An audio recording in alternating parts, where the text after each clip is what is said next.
Good afternoon, everybody. 7 minutes past the hour at 3 o'clock. You're listening to The Drive on May Day. We're not supposed to say May Day on the radio, are we? I forgot. No, you're not. Unless you're getting ready to make an emergency landing. And there'll be no emergency landings during this show because we don't need that. Because we're operating, everything is operating nominally, at least until we try to hit the button on the computer like we did yesterday and it didn't work. But we got through it. So glad you're with us. We've got a lot of stuff to talk about. It is May Day, and you may not think about it, but because you're not this kind of, you wouldn't think this way. But it is a day around the world that is celebrated by socialists and communists and anarchists, and it seems very fitting that, of course, we have all these protests going on because we're finding out a lot about the people who are running these protests. By the way. We really haven't had too much. We've had some minor, parades and protests, people banging drums and that kind of stuff. I think there may be two tents set up over at Vanderbilt, but nobody seems to be too upset about it, and they've been relatively well behaved. But there is going to be a pro-Palestinian rally in Nashville today down at Centennial Park at 5:30. So they have asked for people to come out. Pro-Palestinian group wrote in their Instagram post, Nashville workers, students, everyone all out for Palestine and for the liberation of all oppressed people. Join us May Day as we aim to build intergenerational solidarity, whatever that means, across our communities and show up for the students who are steadfastly protesting against their university that is funding this genocide. As workers and students, we are united. We cannot be defeated. Very, very, has a lot of sound and a lot of socialism buzzwords there. Our news partners over at Channel 4 have told us that they're going to have a camera out there. So as we get deeper into the show, at about, 5:15, 5:30, we'll check in to see exactly how that is all going out there and whether it's a minor thing or a bigger thing. But as you know, if you've watched any news at all today, the police, I think, aware that May Day they thought that maybe, the protesters were trying to peak whatever it is they were going to do around May Day. So last night, in a lot of these universities around the country, they got tough with the protesters and started to kick them out. The one that's been getting a lot of attention, of course, is Columbia University in New York, and Mayor Adams, who generally is about as left as you can get, came out and said, look, we made arrests out there. We made about 100 arrests, and a lot of these people were not students. One of the individuals, husband, was arrested for and convicted for terrorism. On a federal level, once we were able to identify some of the other people, I knew that there was no way I was going to allow those children to be exploited the way they were being exploited. And many people thought that this was just a natural evolution of a protest. It was not. No. These were professionals that were here. And I just want to send a clear message out that there are people who are harmful and are trying to radicalize our children. And we cannot ignore this, that these outside influences, I don't know if they're international. I think we need to look into that as well. But there's an attempt to radicalize young people in this country. Well, there you go. From the leftist mayor of New York City, there are people out there trying to radicalize. Well, we knew that, didn't we? But, here it is coming from an authoritative source, no less the mayor of New York City. They arrested 119 people who were barricaded inside Columbia's Hamilton Hall. City officials say they believed outside agitators had come in to escalate the protest. Police said they hadn't determined how many of the people arrested were students versus outsider, and the preliminary charges include trespassing, criminal mischief, and burglary, because they actually broke into the building, broke out a window to unlock it and enter the building. That's breaking and entering. That's burglary. Protest also turned violent at the City College of New York, where 173 people were arrested, the New York City Police Department said on Wednesday. At the University of California, Los Angeles, police were called in overnight after brawls broke out between protesters. UCLA canceled classes today. University of Wisconsin-Madison said the police dispersed an encampment Wednesday morning and arrested 12 people. Tulane University in New Orleans said campus and state police officers removed protesters Wednesday morning and arrested 14 people, in addition to the 6 arrested Monday. And it goes on and on and on. All of these different little protest compounds have been broken up by police, by and large, across the country. And again, interesting to note that a lot of the people that they are encountering are not actually students at the university. I mean, some are. There's no doubt about it. But how many of them are outsiders, and how many are there to escalate the situation or agitate the situation remains to be seen. We'll keep an eye on that. Here is Senator John Kennedy, who is always entertaining, of Louisiana, talking about, the protest and he's very upset that we haven't seen any real strong action on the part of the President of the United States. And it should not go unnoticed that President Biden has the ability to stop all of this on a dime. All he's got to do is call the college presidents and say, look, if you don't get control of your campuses, I'm going to withhold your federal money. Now, the president hasn't done that. The moral of the story is you're never too old to suck. The reason he hasn't done that is because of politics. CNN just came out with a poll. It said that 52% of likely voters in America will not vote for President Biden under any circumstances. Any circumstances. They would vote for the guy who salts the fries at McDonald's before they would vote for President Biden. And the White House knows this, so they're scared to alienate the not insubstantial Hamas wing of the Democratic Party. So that's what's behind a lot of this. If you allow these jackwagons on the college campuses to continue to do what they're doing, they're going to continue to do what they're doing. Duh. That's right, those jackwagons. He later came back and said, I don't mean to insult the people who salt the fries at McDonald's. But the president, now the White House will claim, well, we have been very forceful about that. And there have been statements, and Karine Jean-Pierre has said things from the podium. John Kirby has said things from the podium, but very little coming from the president himself in the way of, addressing, some people think he should have taken the Oval Office address and done something about it. But he doesn't really want to offend a certain wing of the Democrat Party that endorses this kind of activity. So he's trying to stay at arm's length at it. This came up today from Peter Doocy at the White House briefing room. You mentioned what he said in 2017 after Charlottesville. He said about Trump's response then, Charlottesville for me was a moment where I thought silence would be complicity. Yeah. So how do you explain his silence this week? The president has not been silent on this issue when it comes to hate speech, anti-Semitism. He launched the first ever anti-Semitism strategy to counter anti-Semitism, something that no other president did. No other president did. A school building at an Ivy League campus got taken over. And we called that out, and we said that is not peacefully protesting. Taking over a building at a university or college is not peacefully protesting. And we've been very clear. Taking more than 100 new actions to deal with anti-Semitism in this administration, no one has ever done that before. Not any other administration has ever done that before. We're going to continue. We're going to continue to do the work. Yeah, we're going to try to do the work. We'll keep putting out little paper statements.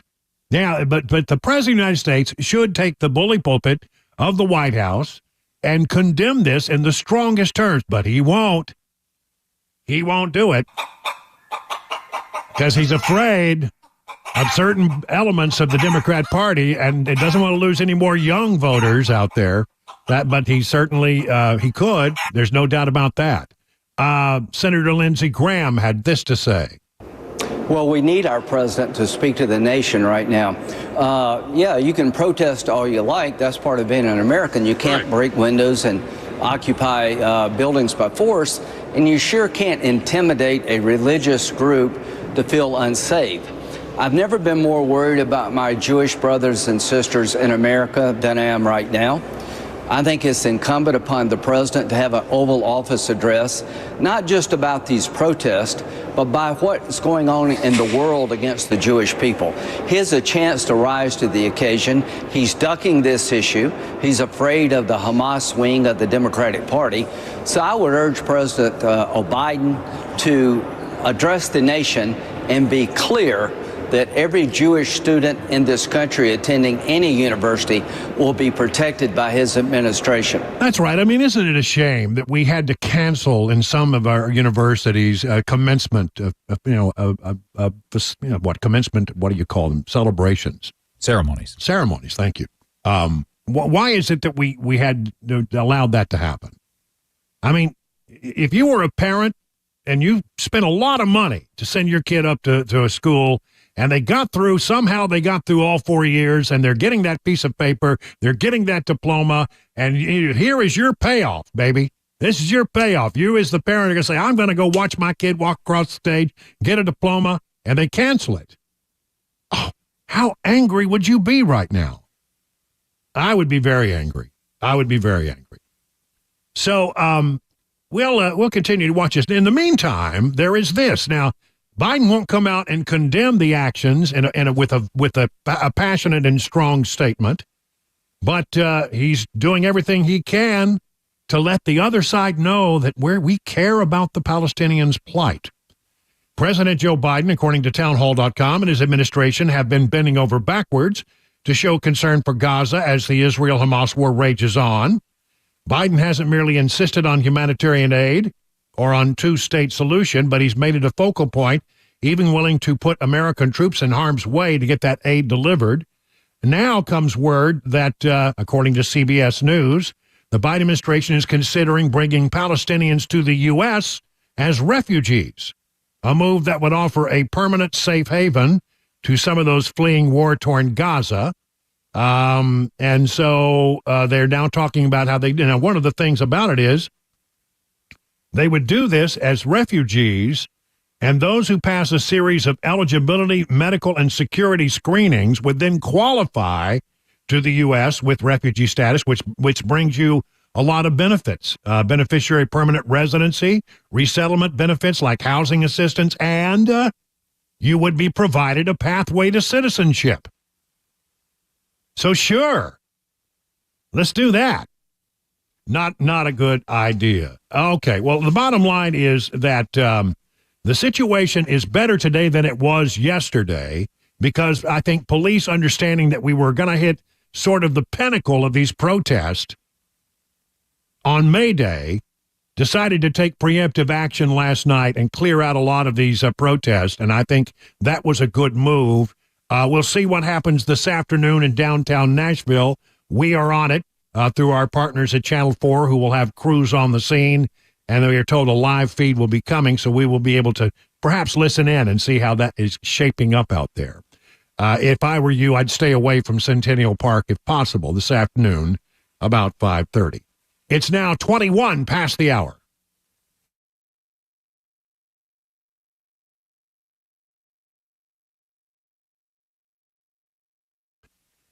Are your retirement taxes, retirement assets structured to minimize taxes? It's hard to believe, but many hardworking Americans like you could be overpaying on taxes in retirement. You could be taxed on your IRA, your 401k, and any other tax-deferred retirement accounts. Beacon Capital Management is here to give you peace of mind. With the threat of massive tax increases around the corner, your nest egg could be in trouble unless you take care and take advantage of defensive tax saving strategies now. Defend your hard-earned retirement savings by scheduling a free retirement tax reduction analysis today. Here's the thing. No cost involved, no pressure, no obligation.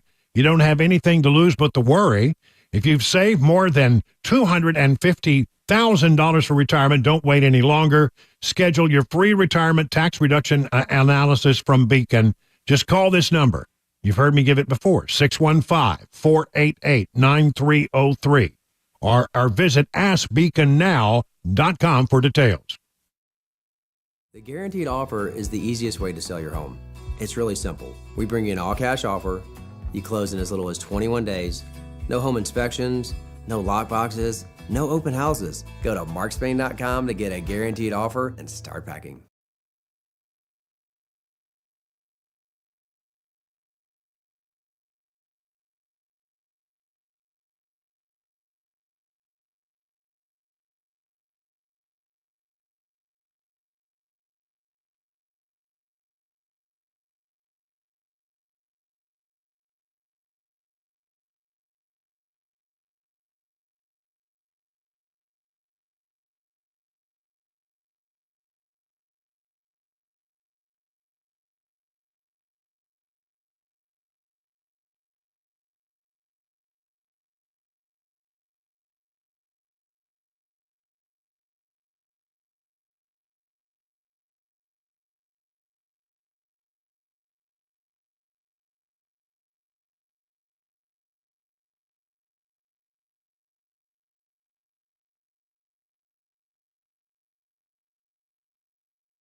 Vice President Kamala Harris in Florida today, speaking on abortion the same day that state's 6-week abortion ban taking effect. A hit and run here in the volunteer state and some big changes coming from the United Methodist Church. 3:30 Super Talk, 99.7 WTN. 26 minutes past the hour, 3 o'clock on Super Talk 99.7. There's Mac Morey with all the stories in the newsroom. Of course, he is also the host of the Runaway. It's a smash segment. It's called Mac Morey's Wild, Weird, Wacky World of Sports, or something like that. Along those lines. It changes day by day. We're going to get that down sooner or later.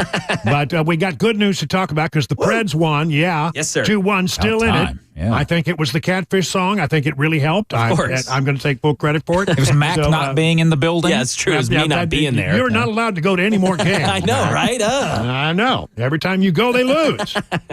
You know, what's funny is they win here. I mean, they win in Vancouver, Vancouver, but they don't win here. Can't win here in Bridgestone. I don't know what that's all about. I'll have to change that. Yeah. And there's Chris Webber, who's behind the glass there, pushing all the blinky buttons as he does so ably. And thank you very much. So for people who are watching on Super Talk TV, you may notice that I have a friend here attached to my microphone. Little helper. A little helper.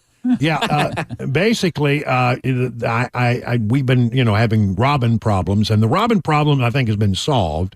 As I mentioned to Matt Murphy, we went to the Christmas decoration closet and pulled out Buddy the Elf. We have a life-size cutout of Buddy the Elf, which is Cabana Wife has had it forever, long before I ever came into the scene with Cabana Wife, and that thing it always makes an appearance somewhere in my studio during the Christmas holidays.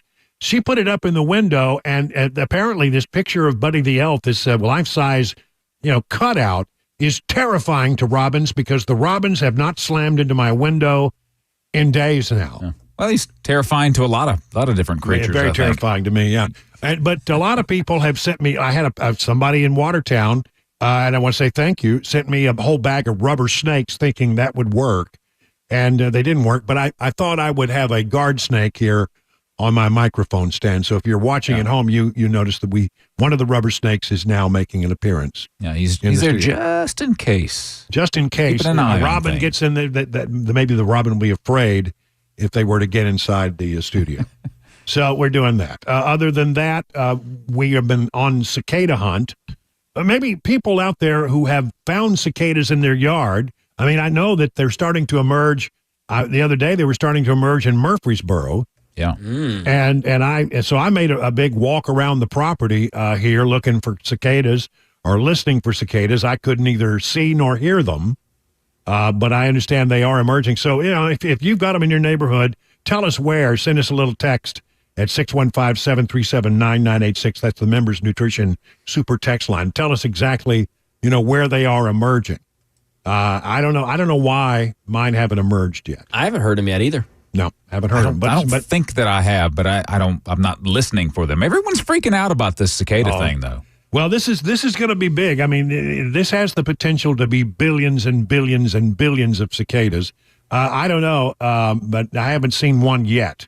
But I remember we were all worried because there's a brood that comes out every so often up in the D.C. area, and everybody said, we talked for months about the cicadas are coming, 17-year cicadas are coming.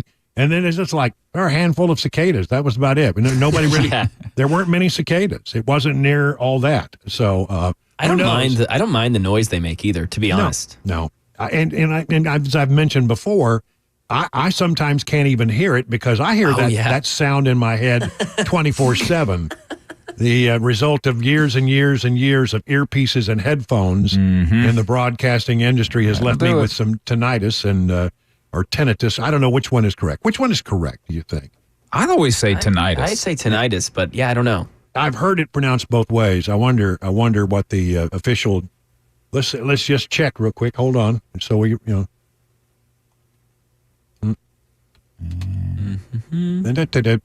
don't know. Where's the definition? I didn't get it. I got a bunch of stuff about all tinnitus, the medical stuff comes up, but I didn't get the. Let me check. Pronounce.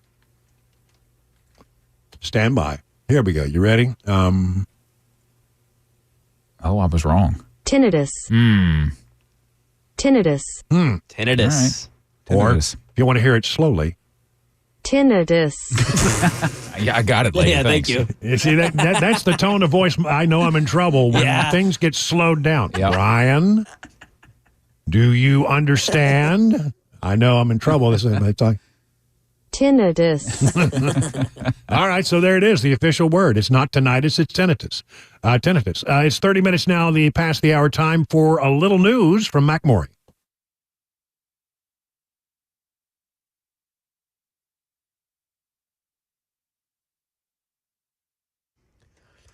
.30, I'm Mac Morey with your top stories. 86 degrees, a sunny day in Nashville. Weather forecast, traffic report coming up 5 minutes. Vice President Kamala Harris in Jacksonville, Florida today, the same day the state's 6-week abortion ban takes effect. Karen Travers brings us the latest. Vice President Harris says the new abortion restrictions in Florida are part of a, quote, healthcare crisis. And she blamed Donald Trump for putting 3 justices on the Supreme Court to overturn Roe v. Wade, calling him, quote, the architect. Because of Donald Trump, more than 20 states have abortion bans. More than 20 Trump abortion bans. Harris framing this election as a, quote, fight for freedom. To make decisions about one's own body and not have their government tell them what they're supposed to do. And here in Tennessee, a hit and run. A bicyclist was injured this morning after getting hit at the intersection of Charlotte Avenue and 31st Avenue. It happened just after midnight. The man was transported to a hospital with critical injuries, and the search for that driver underway as detectives look into what type of vehicle was involved. United Methodist leaders meeting in person for the first time since 2019, and Brian Clark says they're making major changes that address contentious issues with the church. The United Methodist Church was long the third largest religious denomination in the U.S., but a quarter of congregations have left in recent years. Sexuality's been one contentious issue. Methodist leaders meeting in Charlotte voted overwhelmingly Wednesday without debate to end their 40-year ban on openly gay members of the clergy. Local leaders can no longer penalize churches or clergy members who host or officiate same-sex weddings. And that is the latest news, traffic and weather on the way. I'm Mac Morey, WTN News. The guaranteed offer is the easiest way to sell your home. It's really simple. We bring you an all-cash offer. You close in as little as 21 days. No home inspections, no lockboxes, no open houses. Go to markspain.com to get a guaranteed offer and start packing.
You know, Mother's Day is almost here, right around the corner. My friends at Genesis Diamonds are here to help you celebrate her in a big way. Whether it's her first Mother's Day or her 60th Mother's Day, she will appreciate something thoughtful and timeless from Genesis. Now, you don't have to break the bank.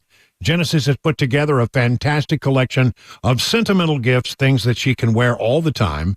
Layered necklaces, colored gemstone bracelets, rings, pearls, eternity bands, diamond pendants. And this year, some of Genesis' exclusive designers have come in with even more great prices and great pieces. New fashion-forward designs that any mom will appreciate. Stop in and let one of Genesis' trusted advisors help you find a special, meaningful gift. Let the team at Genesis do what they do best. Now, help you find the most perfect, most affordable, most beautiful piece of jewelry for the occasion. Genesis is the premier jeweler here with a reputation for high quality and extreme value. You'll love the experience. Happy Mother's Day from Genesis Diamonds, Green Hills and Cool Springs. The guaranteed offer is the easiest way to sell your home. It's really simple. We bring you an all-cash offer. You close in as little as 21 days. No home inspections, no lockboxes, no open houses. Go to markspain.com to get a guaranteed offer and start packing.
38 minutes past the hour. We're rocking a lot of wrong here on May Day. I'm sorry, you're not supposed to say May Day on the radio. I forget. That's sort of that's a distress call.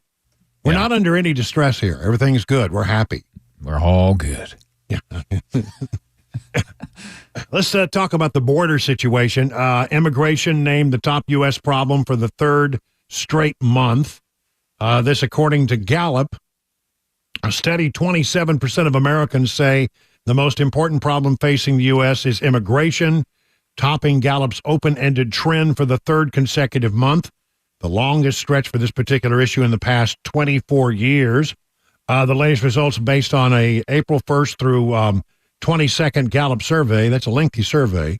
As elevated number of migrants continued to seek entry into the U.S. southern border, immigration tied with the government as the top issue in December of 2023. So anyway, yeah, there you have it. 48% of Republicans, 8% of Democrats, they don't want to admit it's a problem. Well, some of them do, but a lot of them don't.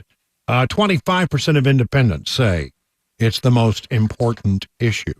You know, immigration is starting to hurt the Democrats in polls when you hear Democrats getting on NPR and saying maybe we need to return to the Trump-era policies regarding the border. 5 Democrat members of the House called on President Biden to use his authority to more quickly remove migrants and also called on Congress to pass a law allowing border officials to rapidly expel asylum seekers, as they were able to do under the Trump-era policy known as Title 42. You know the folks at NPR hated to do that story. Now we have been telling you this story, and we've been on it, I think, since the first day anything about it sort of showed up, sort of emerged, and it has to do with the Biden administration flying people or allowing people to fly directly into the country from foreign countries after they make an application on the app, and they come in here as basically asylum-seeking refugees, and they're not going through the border. Now, I think the idea here was twofold. Number one, reduce the number of people coming across the border because the pictures out of the border cause them a lot of problems. Every time you see more people coming across the country, it enrages people. It makes them mad. They wanted to reduce the number of people who were doing that. So they said, you can just fly in directly. But under this plan, they do have a pathway to citizenship because they are asylum-seeking refugees, as I understand it. But we have not been able to figure out until now where they were flying the folks into. The vast majority being flown into Florida. Let me see. I got 91,821 went to Miami. 60,000 went to Fort Lauderdale. 6,000 went to Orlando, Florida. More than 400,000 migrants have been processed. The others, all the cities that they've gone to are blue cities, by and large. Houston is sort of blue. It really is. Downtown Houston is. Tampa, Florida, Dallas, Texas had 2,256. But I think what's going on here is they would like to flip. Somehow they would like to flip Florida back to a blue state. Now, it was a blue state, and then it became sort of a red state. Now it's been a more reliably red state, as a lot of people who have been fleeing the policies of blue states have ended up in Florida. It has turned a more vibrant shade of red, but I think they would like to try to turn that over. When you're talking about 90, it's 150, 100 and roughly 156, 157,000 people that they have shoved into the state of Florida through this process. And it was all on, we didn't, went on and on and on, and we didn't know anything about it. Still just having a hard time getting even the most basic information. I think the other cities like New York City, where there were 14,000, Los Angeles had 3,000. I think that is a decided effort to try to boost the numbers in these blue cities that are losing people so that you don't lose congressional seats and you don't lose electoral college votes. Because when the census is run, if you've lost people, you lose those things. And I think they're trying to put more people into those cities so they can counteract the people who are leaving New York City and Chicago and Los Angeles and San Francisco by the droves. So anyway, that is now we're getting more and more information about that. We know that our Tennessee National Guard has been down on the border doing good work. Here's a story from the Tennessee Star. Members of the Tennessee National Guard were among the personnel installing razor wire fencing along the U.S.-Mexico border on Sunday as part of their work assisting Texas authorities in carrying out Operation Lone Star. Operation Lone Star was launched by Governor Abbott in 21, of course, in response to the historic influx of illegal border crossings. In March, 50 members of the Tennessee National Guard were deployed to the southern border on a volunteer basis to assist the Texas National Guard and the Texas Department of Public Safety. In addition, a group of 125 troops from Tennessee's National Guard were deployed on the southern border in October, 4 months after another 100 troops were deployed to the border in June. So Tennessee, the volunteer state, volunteering in a big way and to help what's going down on the border and help the state of Texas. And thank you, Governor Lee, for making that possible. Then there's this, and this is the thing that we keep talking about, how bad this situation is down on the border. The Drug Enforcement Administration's Los Angeles Field Division announced that its Operation Hotline Bling has delivered a major blow to Joaquin El Chapo Guzman's Sinaloa cartel, culminating in at least 15 arrests and, I'm talking, monumental drug seizures. The DEA worked with multiple agencies, including the Riverside Police Department, the United States Postal Inspection Service, to launch Operation Hot Bling in March of 2023. During the investigations, agents seized approximately 376 pounds of methamphetamine, 47.3 pounds of fentanyl, 600,000, I want to say that again, 600,000 fentanyl tablets, 1.4 kilograms of cocaine, and 7 firearms. The drugs seized in this investigation would have an estimated street value of $16 million. The seized fentanyl was enough to manufacture, I'm not making this up, 10 million fatal doses. Said the police chief of Riverside, California, we will continue leveraging every available resource to disrupt drug distribution, trying to make our way into Riverside neighborhoods. That's Larry Gonzalez, the police chief of Riverside. Our collaboration with the DEA is not about enforcement. It's about safeguarding the future of our community and ensure, well, it's not just about enforcement. It's also about safeguarding the future of our community and ensuring that Riverside remains a safe and thriving place for people to work, live, and raise a family. Wow. Can you imagine 10 million doses off the street? And that's only 7.4 pounds of fentanyl, raw fentanyl. So they got 10 million fatal doses off the street when they got 37.4 pounds of fentanyl. They also seized processed fentanyl tablets, 600,000.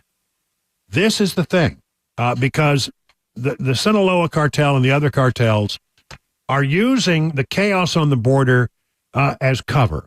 So while the Border Patrol used to have a very vibrant drug interdiction effort, they are now completely swamped with just trying to process people. And so they are able to use this.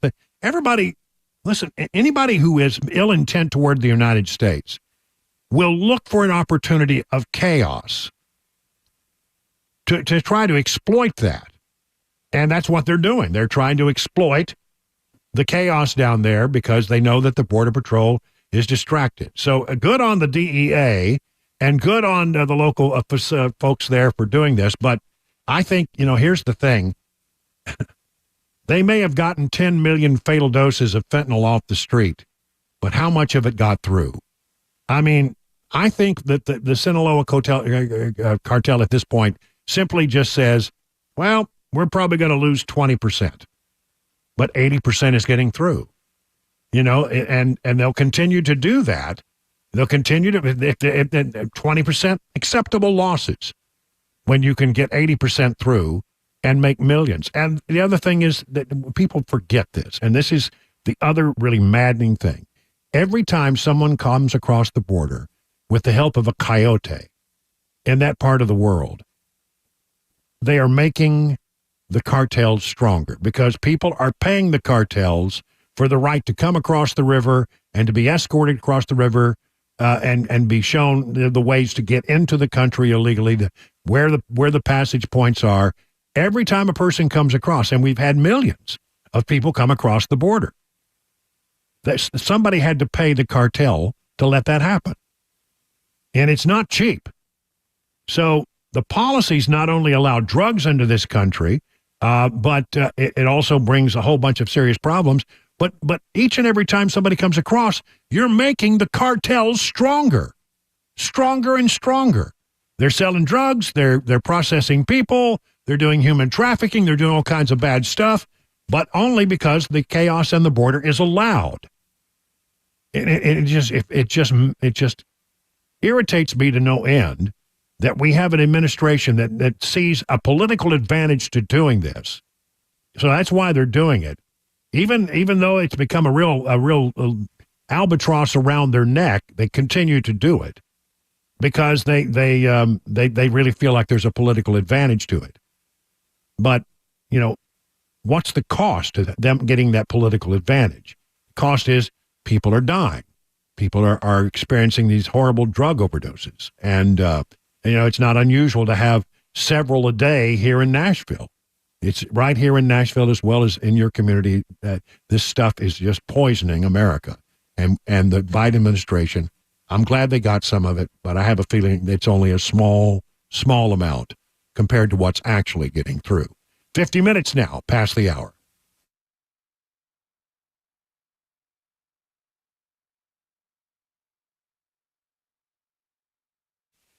Eurofix has a very different business philosophy. They staff all their locations with more than the average auto repair shop, just so they can be ready when your emergency pops up out of nowhere. Have you noticed how hard it can be to get a right now appointment for vehicle repair? Some dealers, you can wait more than 2 weeks just to get in, but not at Eurofix. Eurofix has been offering quality repairs that beat the dealer without dealer pricing since 1999. Plus, you get a 3-year nationwide warranty and the staff on hand to fix your car now. If you're tired of waiting forever to get your car into the shop, why don't you call Eurofix? Owner Aaron Stokes says, we will never be too busy for our customers. We are here to take their pain away now. Eurofix repairs all European cars, and Eurofix says yes to speedy repairs when others can't or won't. Family owned for some 24 years. Here's the number, 844-EUROFIX, or visit myEurofix.com. That's myEurofix.com. Hey, what's up, guys? This is Matt Murphy for Members Nutrition. I want to tell you about the Members Nutrition difference, and I want to encourage you to go over to the Members Nutrition website. Number one, they believe at Members Nutrition that they can sell vitamins and supplements at a lower cost point, and they're doing it every single day at membersnutrition.com. Number two, they want to make these products right here in the United States of America, not from some overseas company, and they do that every single day. I encourage you to go to membersnutrition.com. You'll get 50% off your purchase price at checkout. You don't have to put in any codes. Just go to membersnutrition.com. Once again, membersnutrition.com.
President Biden getting briefed on college campus protest and endangered child alert in Tennessee.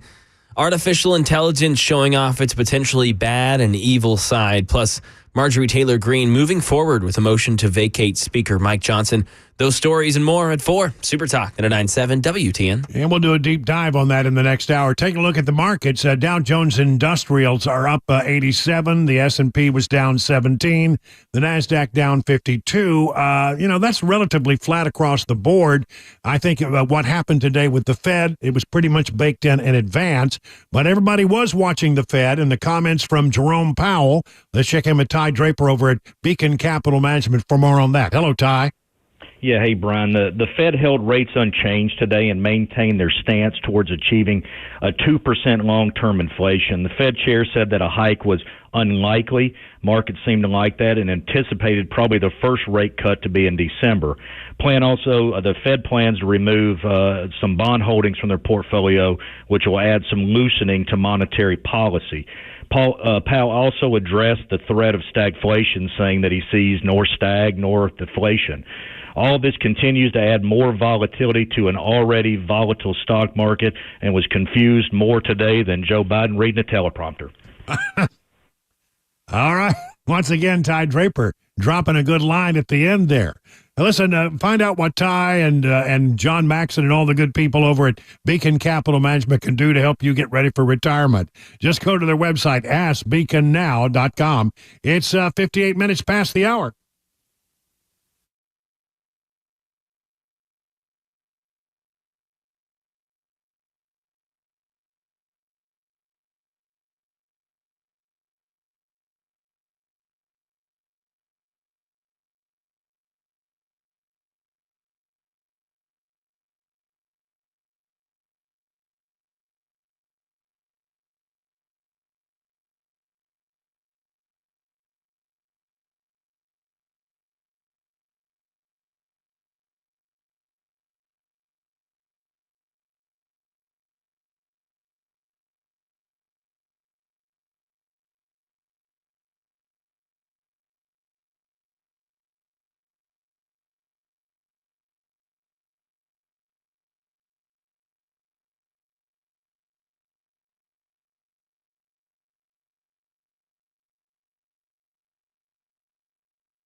Hey, it's Dan Mandis, and I am so glad that California Closets has fixed my closet catastrophe. After exact measuring and planning, they came over and got to work. Yeah, once it was all plotted out on their 3D CAD system, the pieces are measured, cut, and precisely installed into my space. It was clean, fast, and professional, and above all, my new closets look and function great. Now, this was my dormer, and now this is my new dormer thanks to California Closets. Look at all of this added space for shirts and shoes, you name it, and it is cut so precisely, simply amazing. And my old closet that has now been reborn as the ultimate in style and functionability, making the best use of the space that I had. They can work on just about anything: bedrooms, garages, home offices, closets, pantries, and so much more. Find them online, CaliforniaClosets.com, and see what they can do for you. You can schedule a free design consultation. Mention my name, CaliforniaClosets.com.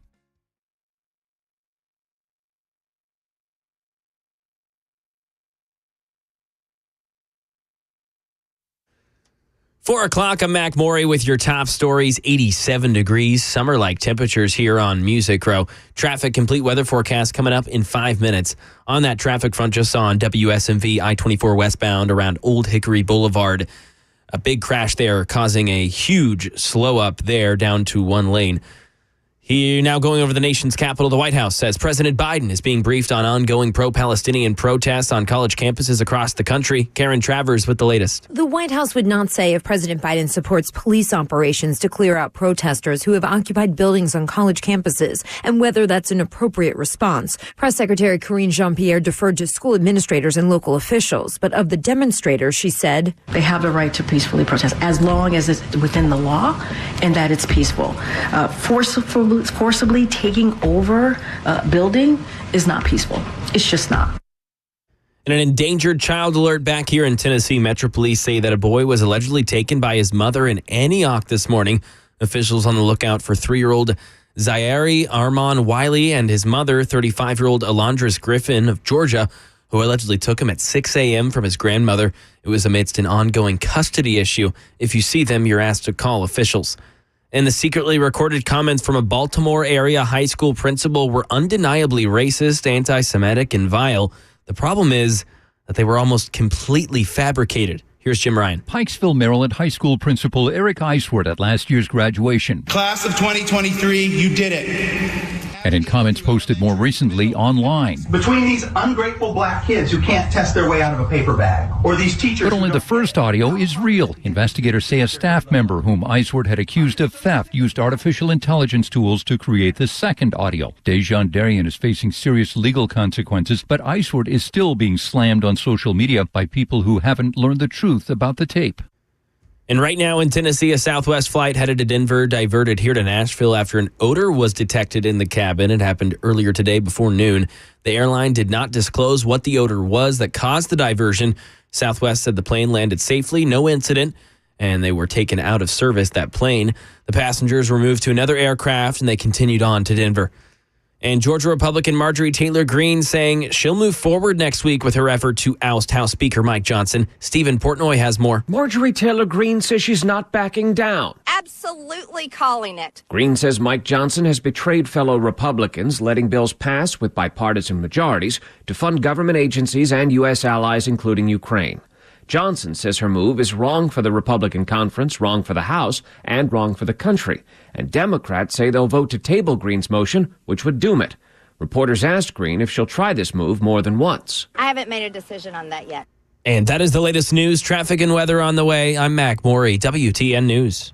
Hey, it's Dan Mandis, and I am so glad that California Closets has fixed my closet catastrophe. After exact measuring and planning, they came over and got to work. Yeah, once it was all plotted out on their 3D CAD system, the pieces are measured, cut, and precisely installed into my space. It was clean, fast, and professional, and above all, my new closets look and function great. Now, this was my dormer, and now this is my new dormer thanks to California Closets. Look at all of this added space for shirts and shoes, you name it, and it is cut so precisely, simply amazing. And my old closet that has now been reborn as the ultimate in style and functionability, making the best use of the space that I had. They can work on just about anything: bedrooms, garages, home offices, closets, pantries, and so much more. Find them online, CaliforniaClosets.com, and see what they can do for you. You can schedule a free design consultation. Mention my name, CaliforniaClosets.com.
Good afternoon, everybody. 7 minutes past the hour, 4 o'clock, hour number 2 of The Drive on a beautiful Wednesday. I mean, gorgeous outside. We're talking 85 beautiful, warm, sunshiny degrees. And no breeze. It's just beautiful. Just couldn't ask for better. So if you're out there, enjoy it. If you're trying to get home so you can enjoy that. Be nice night. It'd be nice night to sit back on the deck. Nice evening with a refreshing adult beverage. Yeah, now you're talking. That's what you, and you can let those weeds in the flower bed wait till another day. Yeah, just sit there and take in the noise of the cicadas. That's right. Well, by the way, we asked people to tell us where they have seen cicadas in our listening area. Yeah. Where was it? What did they we got say? several votes for Colombia. Apparently, a lot of people have spotted them down in Colombia, which I guess kind of makes sense. Also, Murfreesboro. Someone said they were all over the ground. Somewhere they were out and about. Yeah. See, now, that makes sense to me because it would be just a tad bit warmer down south than it is, up here as you get closer to Nashville. And I think that it has a lot to do with temperature of the ground, et cetera, that triggers them to come out. So, yeah, it'd be just a day or two more then, I imagine. Probably for the so. entire area. Yep. We'll hear this lovely summer sound of summer. I'm gonna set out a special cicada mic when they arrive here in Watertown. Probably gonna sound just like this. Just like that. Just like that recording you had. Are you playing it? Because I can't tell. All right. Listen, we're watching several things. Protests are still brewing around the country at different universities. It seems like you shut one down here and another one opens up over there. They just move down the street and find another place. And interestingly enough, as the mayor of New York, Eric Adams, has said, a lot of the people that they arrested last night in New York City were not students. They were professional agitators. I think it's about time we get to the bottom of who's funding these people. We all have our theories. We all know, what pretty much where it's coming from. But let's lock it down. Let's know it with certainty, right? But we have in Nashville, there is reportedly going to be a Palestinian, pro-Palestinian, anti-Israel protest down at Centennial Park at about 5:30 this afternoon. This is May Day, a day that, your communist and your socialist and your anarchist all sort of usually look at as a day to go out and protest. So I think that the fact that the police went in and raided some of these places was probably an acknowledgement of the fact that they felt like May Day was going to be sort of the pinnacle of all these protests, and they wanted to shut things down before it got even further out of control. But as I say, you shut one down and another one opens up over here. And again, seems to be highly, highly organized. The other thing that I want to talk to you about, and we're going to open up the phone lines, 615-737-9986. There's this battle that is brewing between Marjorie Taylor Greene and the Speaker. Marjorie Taylor Greene said today she will move forward with plans to force what is basically a confidence vote on Speaker Mike Johnson. She has put forward a motion to vacate an MTV, which will, if it gets enough votes, would force Mike Johnson to vacate the role of Speaker, and we'd have to go through that whole rigmarole again. I don't think it's going to win because it sounds like the Democrats are going to, put just enough votes across the board to help Mike Johnson survive as Speaker. It doesn't need many. You see, the thing is, you got to get virtually every Republican vote if you want to become Speaker, because we only have a 1-vote margin. So if, like, say, 2 or 3 Republicans get their noses out of joint and decide that they're going to vote against him, then he loses the speakership. So a few Democrats have said, and apparently Hakeem Jeffries has said, that we're just going to send a few people across the aisle to keep his speakership intact. And a lot of people don't like that. Well, what, you can't be Speaker without the support of Democrats?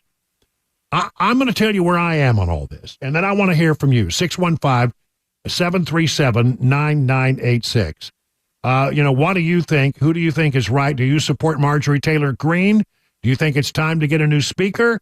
Or are you tired of the chaos and just want things to roll along at least through the end of this congressional term? 615-737-9986. I think Green's out of line here. Look, you can't be Speaker of the House and satisfy everyone. You just can't. The vast majority of the Republican conference supports Mike Johnson as Speaker and don't want him to leave. But because of this narrow margin that we have in the House, they have the potential to do what they did to the previous Speaker and to get rid of him. So I don't want the chaos. I think it's bad for the brand of republicanism. We're doing very well right now in a lot of places. The polls are looking pretty good. I don't think that we want this. I think rock along. If you decide at the end of this year, when the new Congress comes in next year, if you want somebody different, that's fine. But I don't think that we need it in the middle of the session. We need to go through that whole thing again. I think it hurts us. And in an election year, I don't want to see it. Am I dissatisfied with Mike Johnson? On most things, no. On a couple of things, yes. But that's the way it is. So I like what he's doing. He's going out there and he has pretty good conservative bona fides, but some Republicans are angry because they feel like he rolled over in some of the negotiations with the Senate and the White House. His answer to that is, we have a very slim margin and we're one part of the process. It's hard to get everything that you want or anything that you want when Democrats control the Senate and the White House. What do you think? Are you with Marjorie Taylor Greene, or do you want to see the Speaker stay there through the end of the year, into this session at least? 615-737-9986. Let's take to the phone lines. Ricky and Dixon. Ricky, you're on with Brian on the drive. So how do you feel about this? Turn down your radio. Yeah, I think we ought to stand with Marjorie Taylor Greene. She's willing to stand up, say what's right, and so somebody's got to put their foot down. So what is it that you dislike about this Speaker? Well, he pushed some bills through that, really weren't right. And, I think he misled some of the others there, other Republicans. And so I like her. She's willing to stand up and say what is the truth and do what's right. So I'd like to see her go along with Trump as vice president. Are you aware that Donald Trump has basically endorsed Mike Johnson and sort of put his arm around his shoulder and said, I'm happy with this guy as my speaker? Does that change your mind at all? Did he say it after some of these last few bills were passed? Yeah, he said it again today, I think. I think he once again reiterated his support for Mike Johnson. Well, I agree then, because I don't know every little thing that passed. From what I understand, some things that probably shouldn't have passed went through. Well, I think the most controversial thing was probably Ukraine, most recently. But there were a lot of Republicans who supporting Ukraine. So, but I don't know. I'm going to move on. But thank you, Ricky. I appreciate you calling in. Greg and Gallatin, you're up next on the drive. So, you with Marjorie Taylor Greene, or do you want this thing to just go away and let Speaker Johnson continue on? Well, I'm kind of with Marjorie Greene. I'll tell you what I don't want, and I'm tired of. I'm tired of these politicians saying, you know what, the border is so important. The border has to be taken care of, and as soon as it gets time to put some kind of bill up there, they say, oh, you know what, I didn't really mean that. I want to go ahead and vote for Ukraine. I'm tired of it. The border is being overrun. This country is under siege. And they don't care. Nobody seems to care, and I'm tired of it. Yeah, I wish he'd held out a little bit longer on that one. I do agree with you on that. He says he can't force it through the Senate. I mean, that's true. If you put a border measure in there, it would die in the Senate. It absolutely would die. The votes are not there to continue to support. The Democrats control the Senate, so I don't know. Do you not pass anything?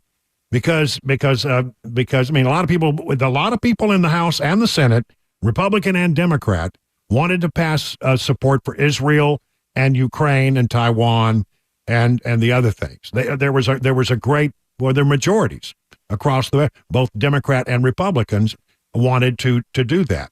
But if you put border in it, it was never going to go anywhere. Nothing was going to happen. Do you hold up progress on everything for that one issue, Greg, in your mind?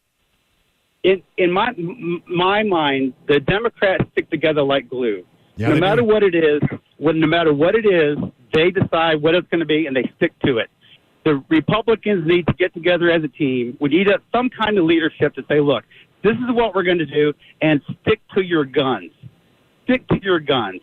If they have to shut the government down, shut it down. Well, I was all for that. All right, thank you, Greg. Appreciate it. Vincent in Clarksville, you're up next on The Drive. What do you say, Vincent? Hey, sir, I'm not really with Marjorie Taylor Greene. The problem in our country, we have 20 or 30 Republicans and Democrats that are in the House that are always stirring up stuff, and they get all the attention. When the majority of this country is down the center, and they just want people to finally start working together, our whole country's broken. You and I are both from the Texas Panhandle, aren't you? Well, I'm from West Texas, but I spent a lot of time in the Panhandle, yes. Yeah. Well, Texas used to be controlled by Democrats, but Pete Laney, if you ever remember him, was in the House, and he always was Speaker. But he realized this shift, so he started reaching across the aisle and working with the Republicans. And he would have assigned Republicans as committee leaders and Democrats as well, and an even mixture with Democrats leading more. We have to get back to this, and just start working together and fix this country. It's ridiculous. Yeah, but I got to tell you, I am disappointed that the House couldn't get something on border. But I mean, honestly, you could put it in the bill and say, okay, you can have the Ukraine funding if you do the border, and the measure just would have died. It would have not gone through the Senate.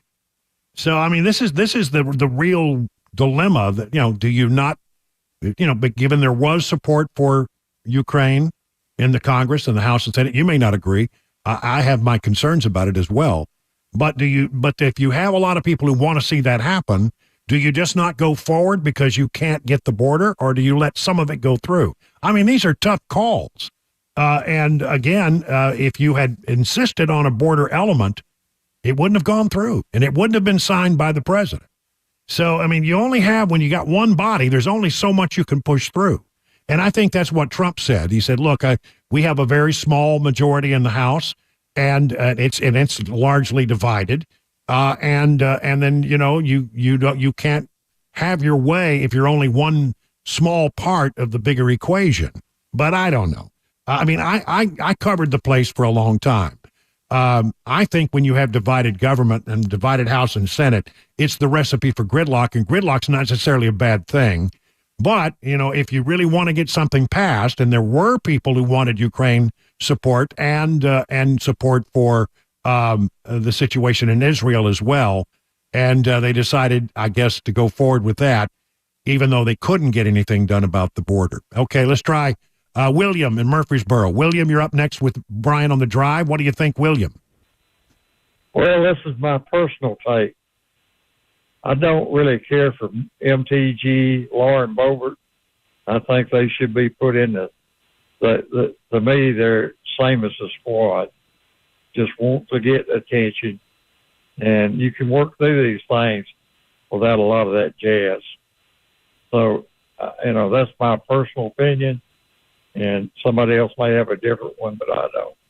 Well, listen. Have a good day. I don't think that you would find an argument from a lot of people. I mean, a lot of people like Marjorie Taylor Greene, love Lauren Boebert, love Matt Gaetz, but even Matt Gaetz can't get on board with this one. Well, we'll watch it. She says that she's going to bring it forward next week. But as I understand, the Democrats are going to support the speaker, and he won't be going anywhere. I don't know why you go through that process when you know what the outcome is going to be, but she's going to do it. 21, call it 22 past the hour of 4 o'clock.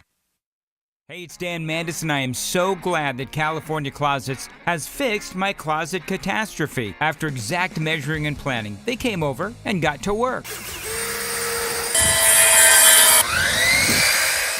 Yeah, once it was all plotted out on their 3D CAD system, the pieces are measured, cut, and precisely installed into my space. It was clean, fast, and professional, and above all, my new closets look and function great. Now, this was my dormer, and now this is my new dormer thanks to California Closets. Look at all of this added space for shirts and shoes, you name it, and it is cut so precisely, simply amazing. And my old closet that has now been reborn as the ultimate in style and functionability, making the best use of the space that I had. They can work on just about anything: bedrooms, garages, home offices, closets, pantries, and so much more. Find them online, CaliforniaClosets.com, and see what they can do for you. You can schedule a free design consultation. Mention my name, CaliforniaClosets.com.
A bill passed in the House overwhelmingly today. We'll tell you what that is. Plus, Money News, 4:30, Super Talk, 99.7 WTN. It is 26 minutes now past the hour, 4 o'clock on Super Talk 99.7. You know, every once in a while I get to do one story it's just for me. And this one is just for me. But I mean, there are a lot of people in Nashville who play guitar, no doubt. This is Music City. We love our music. There might be a couple. Yeah. There might be a few people who pick on the old 6-string or maybe a 12-string. John Lennon's prized famous 12-string hootenanny acoustic guitar, on which he played many of the Beatles' early hits and their 1965 album Help, will be making an appearance in Nashville at the Musicians Hall of Fame and Museum from May 15th through the 18th. This is I'll probably have to make a trek down there to look at this. Yeah. It was lost for a long time, and it was found in an attic not long ago, and they're now putting it up at one of those auctions. Probably will bring in millions of dollars, but you can see it. Alongside Lennon guitars, instruments from Bob Dylan, Robbie Robertson, Randy Bachman, Steve Jones of the Sex Pistols, Mark Knopfler will be featured before they head to New York for their final exhibition in August auction and a 2-day Music Icons auction, which will be the 29th and 30th of this month at New York City's Hard Rock Cafe. I love it when they find these old guitars and then they decide to show them off and put them up for sale. The big story was of course Paul McCartney's lost original Hofner bass. Yeah. In 1961. They found that. They finally tracked it down, and somebody called Paul McCartney's people and said, "I think we have your bass," and he bought it back for reportedly 6 figures. That's pocket change for pocket change Paul. For Paul. But he was glad to have the original one back. It was stolen from a van. It really wasn't his go-to bass at the time. Hofner, he played a really bad. Hofner was not a great bass. He played a bad Hofner bass, but Hofner then realized, hey, I got Paul McCartney playing our bass. Let's get him a good one. And they got him a better Hofner, and he played that one forever and ever and ever, and his original one sort of retired, but it was in a van one day going to a concert, and it got stolen. And it took years. Well, just recently got it back. So those are great stories. And then real quick, I saw this the other day at WSMV, and there was a story about a singer-songwriter by the name of Maddie Diaz, I guess it is. Maddie Diaz. She has a guitar that she loved forever, and she put it in the possession of the guerrillas at Delta Airlines. Oh, no. And they absolutely destroyed it. I mean, they didn't dent it. They didn't crack it. They didn't put a little hole in it. This thing is mashed beyond belief. And the Deltas reached out to her to try to work something through it. It's a 20-year-old Martin guitar. I just want to say to people who are in this industry, you don't have to check your guitar with your luggage. There are laws that give you the right to carry that on the plane. So, insist. If they tell you can't, you tell them they're wrong. Print it out. It's on the internet. You can find the law and you're protected. Put it in the overhead compartment. Yes, a few people will grouse about taking up a lot of the overhead, but you'll still have your guitar. Whenever I travel and I decide to take a guitar somewhere, I always put it in the overhead. I never check it with regular luggage because you don't know what those guys are going to do to your guitar. I'm telling you, you have protections under the law. Don't put it in regular baggage. 30 minutes now past the hour.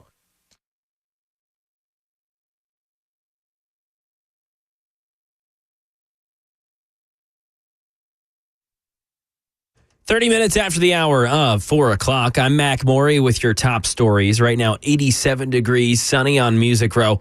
Forecast and a traffic report just ahead, 5 minutes. In the nation's capital, the House has overwhelmingly passed a bill that aims to crack down on anti-Semitism on college campuses. Here's Stephen Portnoy. The measure expands the definition of anti-Semitism to include statements that call Israel's existence a racist endeavor. If signed into law, the Education Department would consider the definition when deciding whether to pull funding from schools that allow the harassment of Jews to fester.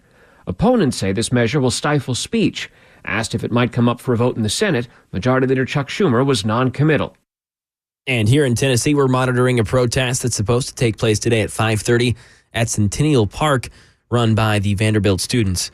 And now over to some money news. Daria Albinger. Actually, today it'll be Chuck Sievertson filling us in on Wall Street. Many stocks rose, but major indexes were mixed after the head of the Federal Reserve said the cuts to interest rates that Wall Street craves so much are still likely, even if they're delayed because of stubbornly high inflation. The Dow rose 87 points, the S&P down 17, and the Nasdaq lost 52 points. Federal Reserve Chair Jerome Powell addressed the fear that's recently sent stock prices lower and erased traders' hopes for imminent cuts to interest rates. Recent reports missed the Fed's target of 2%. He said it will likely take longer than previously expected to get confident enough to cut rates, a move that would ease pressure on the economy and investment prices. The Justice Department has launched the double-barreled antitrust attack on Google's dominant search and Apple's trend-setting iPhone. Still an issue, many financial institutions don't want anything to do with money from cannabis for fear it would expose them to legal trouble from the federal government.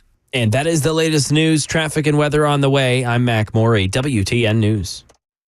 Hey, it's Dan Mandis, and I am so glad that California Closets has fixed my closet catastrophe. After exact measuring and planning, they came over and got to work. Yeah, once it was all plotted out on their 3D CAD system, the pieces are measured, cut, and precisely installed into my space. It was clean, fast, and professional, and above all, my new closets look and function great. Now, this was my dormer, and now this is my new dormer thanks to California Closets. Look at all of this added space for shirts and shoes, you name it, and it is cut so precisely, simply amazing. And my old closet that has now been reborn as the ultimate in style and functionability, making the best use of the space that I had. They can work on just about anything: bedrooms, garages, home offices, closets, pantries, and so much more. Find them online, CaliforniaClosets.com, and see what they can do for you. You can schedule a free design consultation. Mention my name, CaliforniaClosets.com.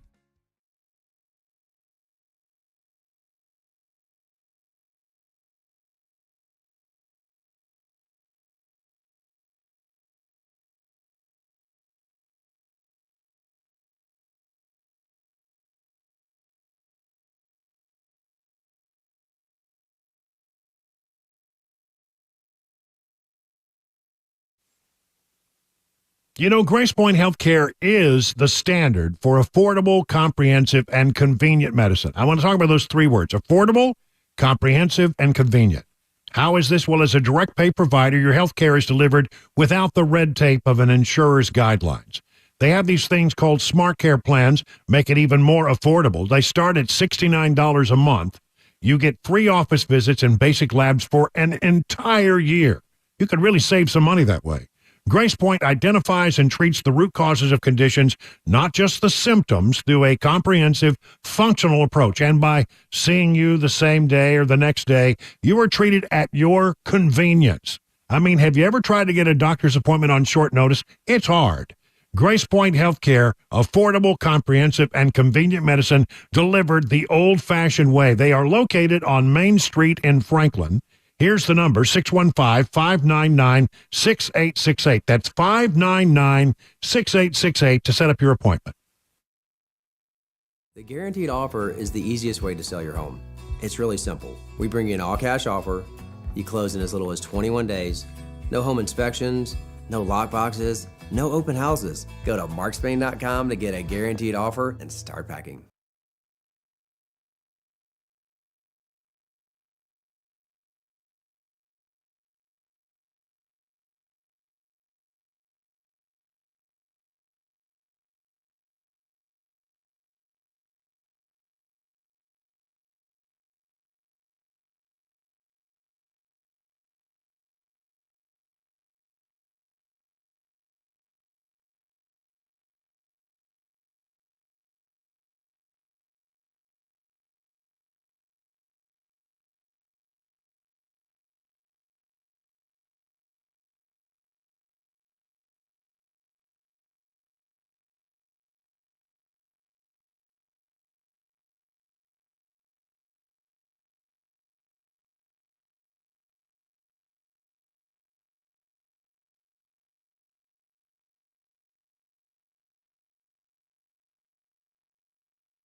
It is 38 minutes now past the hour of 4 o'clock on Super Talk 99.7. Brian Wilson in the chair and on the air, bringing you news and information while you drive home, trying to get you there safely, make sure everything is okie dokie.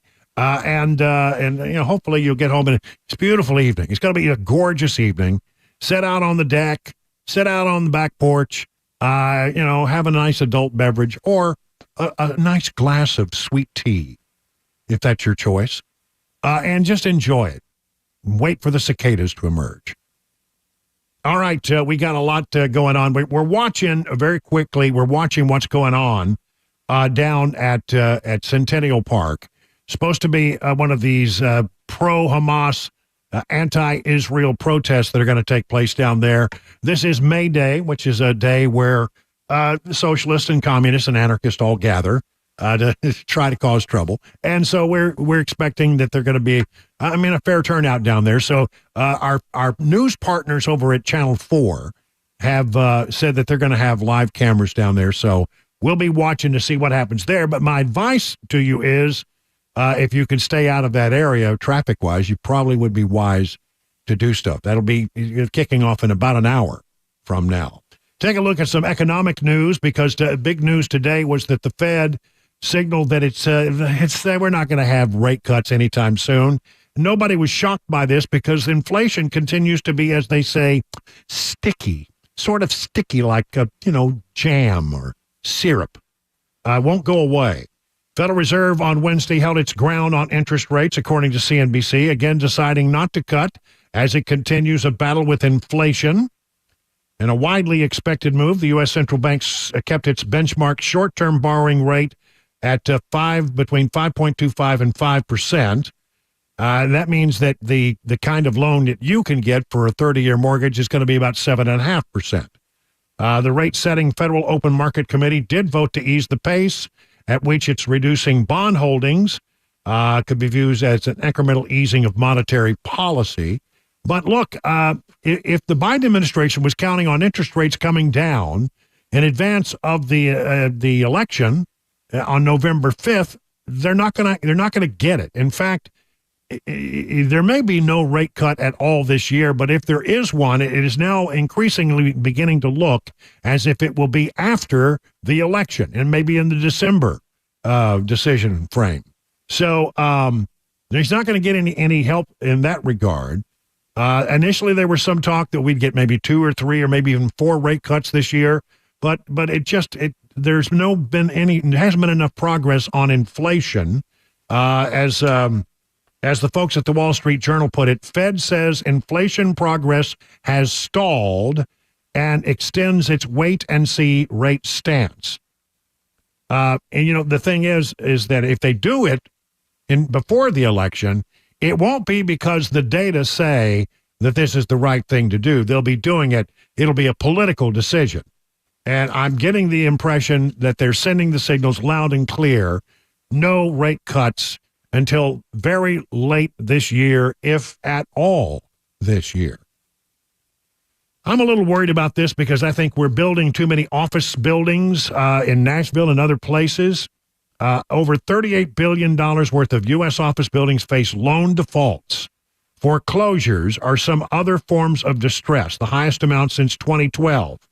You see, post-COVID, we were building, pre-COVID, we were building buildings like crazy because you couldn't get enough of them. As soon as you build them, they'd be filled up.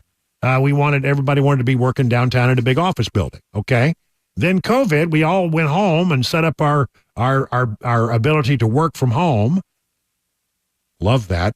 And decided that, when we came out of COVID, a lot of people said, we want to come back. And there were some people who said, no, I don't think I will. I like working at home. This is great. I love working at home. And I can understand it. I mean, just here in Nashville, if you got a 45-minute drive into work and out of work, that's 90 minutes of your day lost to traffic. I get it. I mean, I'm talking to people who are out in traffic right now.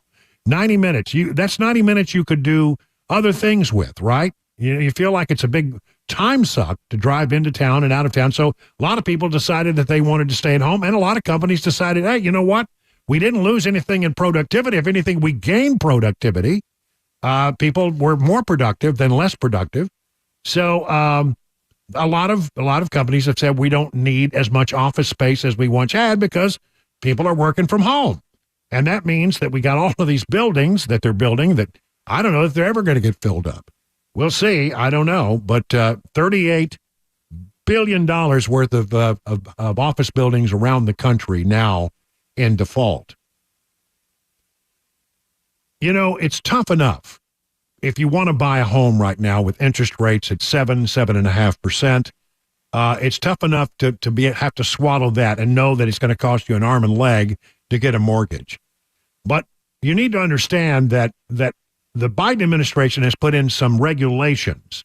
Most of them are climate regulations that will, in fact, add $31,000 to the cost of a new home, according to the industry group that watches these things. This senseless nationwide codes mandate will significantly raise housing costs, says the chairman of the NAHB, Carl Harris. The Biden administration's latest energy efficiency rule for new home construction will push up costs and make housing even less affordable at a time when house prices have just notched fresh record highs, according to two home builder associations. Last week, the U.S. Department of Housing and Urban Development, your friends at HUD, and the U.S. Department of Agriculture announced the adoption of updated minimum energy standards for a new single-family and multifamily housing construction built with federal financing or funding. The Biden administration, which has set its sights on fighting the supposed ill effects of climate change, boasts that the new rules will generate an estimated reduction of as much as 6.35 million metric tons in carbon emission over 30 years. The updated energy efficiency standards, which go into effect May 28th of this year, are referred to in the agency's final notice. The Biden administration claims the new rules won't have a negative impact, but the folks who actually build buildings and build homes say, it will. The claimed lack of impact on housing affordability and availability is disputed by the National Association of Home Builders and the affiliate, the Home Builders Association of Greater Kansas City. The two associations say the new rules raise the price of an average new home by over $30,000. That will take 48 years to recoup through lower energy bills.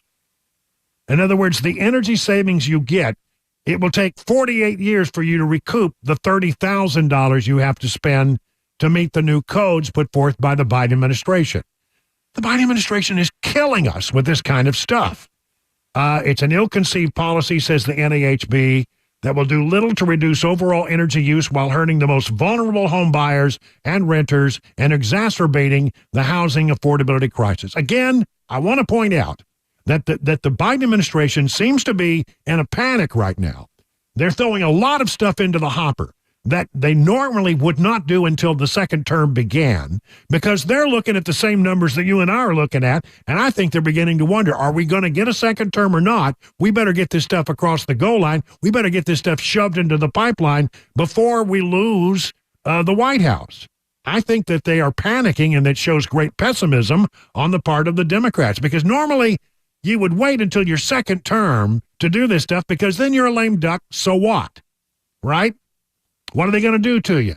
Not reelect you? Well, you can't run for reelection anyway after the second term. The additional increase in price comes to, according to these calculations, $31,850. I remember my first home was only $30,000. The first house I bought in Amarillo, Texas, a little dinky house, was $30,000.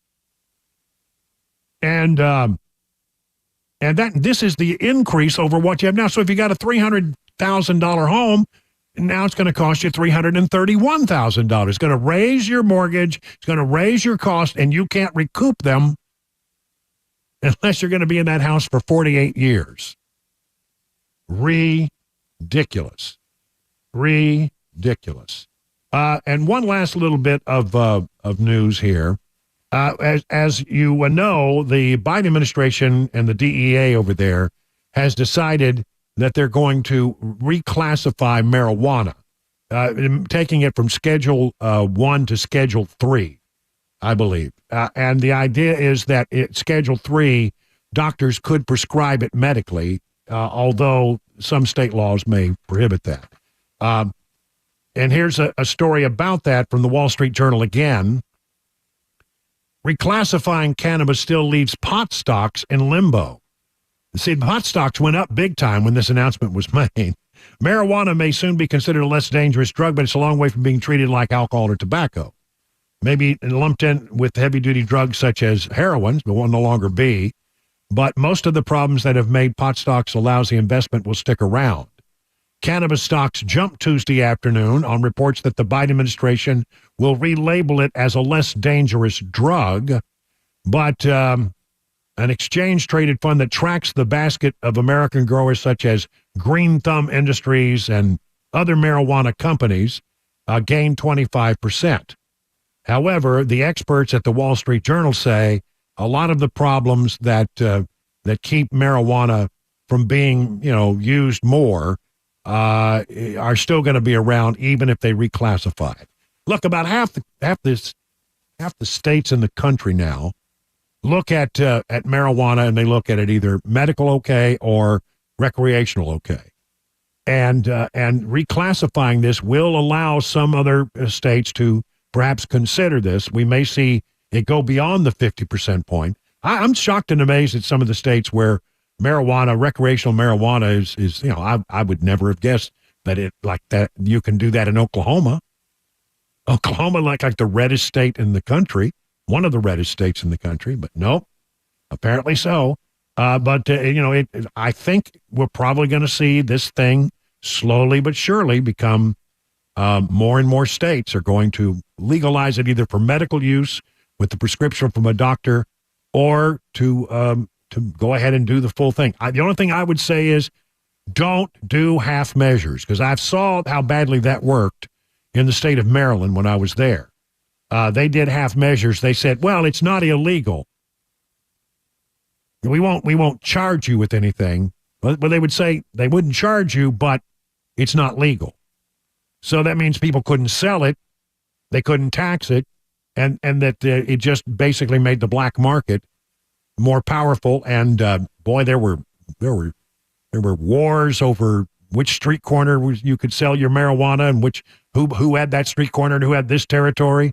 It turned into an ugly, ugly situation, and murder rates went up as a result of it. If you're going to do it, do it. If you're not going to do it, don't do it. But don't do halfway. Don't say, we're not going to, it's not going to be something we charge, but we're not going to legalize it. Because that doesn't work. It's 50 minutes now past the hour of 4 o'clock. Hey, it's Dan Mandis, and I am so glad that California Closets has fixed my closet catastrophe. After exact measuring and planning, they came over and got to work. Yeah, once it was all plotted out on their 3D CAD system, the pieces are measured, cut, and precisely installed into my space. It was clean, fast, and professional, and above all, my new closets look and function great. Now, this was my dormer, and now this is my new dormer thanks to California Closets. Look at all of this added space for shirts and shoes, you name it, and it is cut so precisely, simply amazing. And my old closet that has now been reborn as the ultimate in style and functionability, making the best use of the space that I had. They can work on just about anything: bedrooms, garages, home offices, closets, pantries, and so much more. Find them online, CaliforniaClosets.com, and see what they can do for you. You can schedule a free design consultation. Mention my name, CaliforniaClosets.com.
5 o'clock, I'm Mac Morey with your top stories. Currently 87 degrees. Got those summer-like temps today here on Music Row.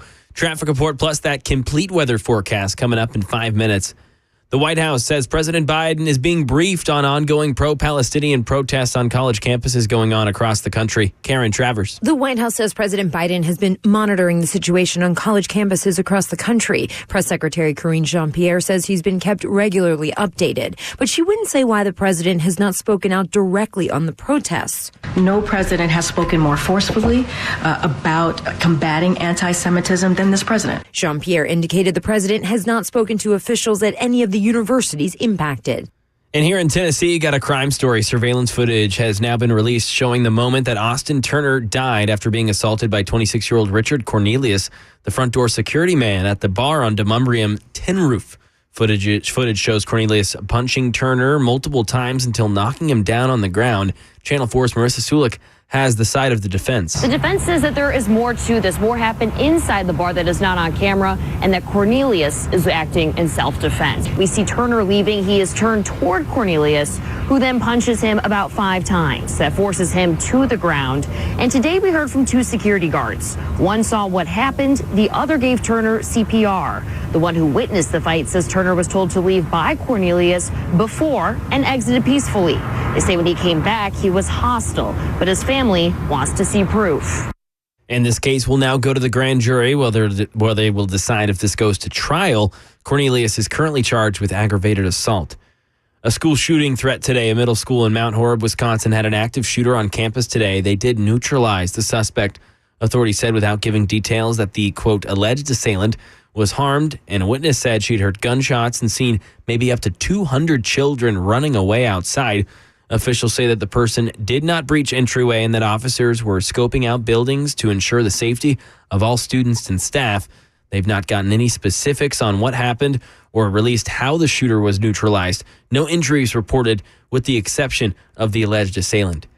And in entertainment world, Jerry Seinfeld says our sitcoms aren't funny anymore because of the extreme left. Here's Jason Nathanson. Jerry Seinfeld misses the old days of getting home after a hard day and watching Cheers or MASH or Mary Tyler Moore. You just expected there'll be some funny stuff we can watch on TV tonight. Well, guess what? Where is it? He tells the New Yorker Radio Hour he knows exactly what happened. This is the result of the extreme left and PC crap and people worrying so much about offending other people. Mm-hmm. He says that's why people these days are turning more and more to stand-up comedy, because comedians aren't policed by anyone but the audience. And that is the latest news, traffic, and weather on the way. I'm Mac Morey, WTN News. The Guaranteed Offer is the easiest way to sell your home. It's really simple. We bring you an all-cash offer. You close in as little as 21 days. No home inspections, no lockboxes, no open houses. Go to markspain.com to get a guaranteed offer and start packing.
All right, time for hour number 3 of The Drive, 5:06 on Super Talk 99.7. Let's get you home. Let's get you home safely on this beautiful spring day. I've got here at Bucolic, Watertown, a delightful 86 degrees.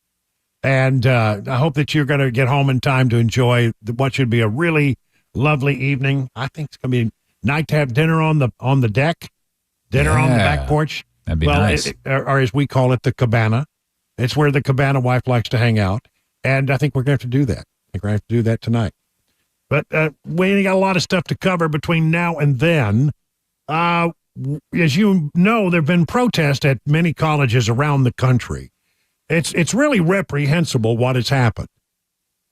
I mean, how did we get to a point in America where it's okay to hold protests that call for the elimination of the Jewish people? I mean, basically, when you say from the river to the sea, you're saying you want to get rid of all the people who are Jewish inside the state of Israel. When do we get to a place in America where Jewish students don't feel safe going to school? They can't go to their classes. They have to look at learn remotely. Where did we get to a place where the protests were so out of control that they had to cancel commencement ceremonies? What's going on in our college campuses? Well, this is May Day. May Day traditionally is a day when socialists and communists and anarchists all, get together and, fight for the little guy. Fight, that's where they try to get out there and make their case. And I think that a lot of police departments around the area and a lot of college campuses sort of decided that probably whatever was going to happen with these protests was going to hit its peak, its pinnacle on May Day. And I think they decided last night in a lot of places, we're going to shut this crap down. We've had enough of it. Now, they did that in New York. It's the one that gets the most attention because it's in New York. And it's got a lot of cameras there at Columbia University and the University of New York and a whole bunch of other different universities in New York City. And they went through and they arrested about 300 people in New York last night. What they found? Shock. Stunned and amazed, I know you'll be to find out that some of the people in these protests didn't even go to the school.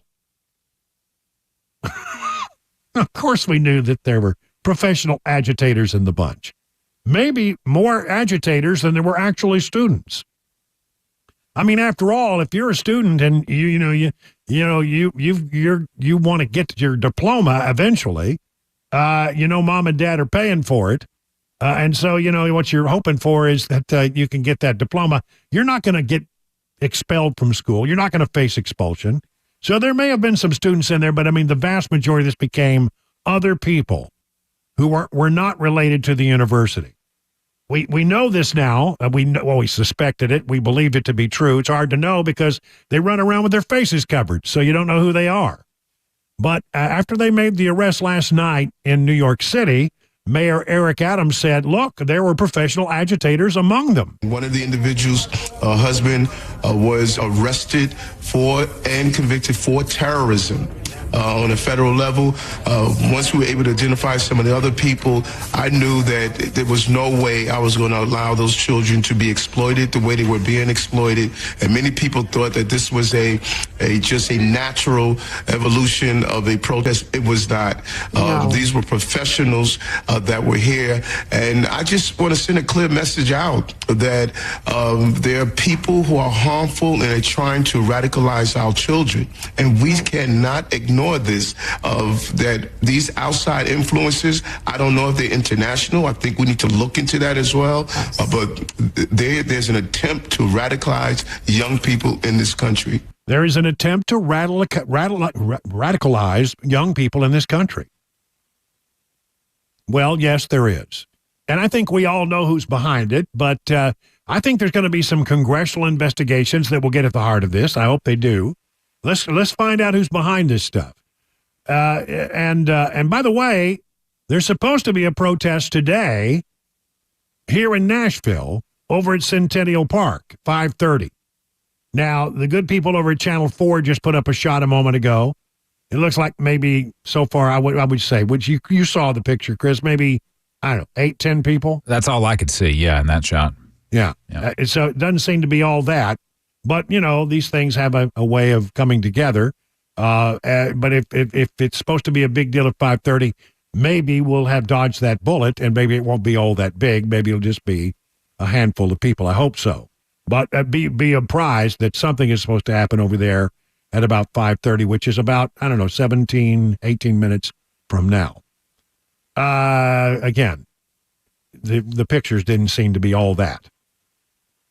All right, so we got these protesters, and on Capitol Hill, a great number of Republicans are completely upset about this. You won't see many Democrats condemning the actions. Why? Because they're Democrats, and Democrats traditionally have young people who vote for them, and they don't want to run any young people off, so they won't condemn it. Largely, they won't condemn it. But Senator John Kennedy would.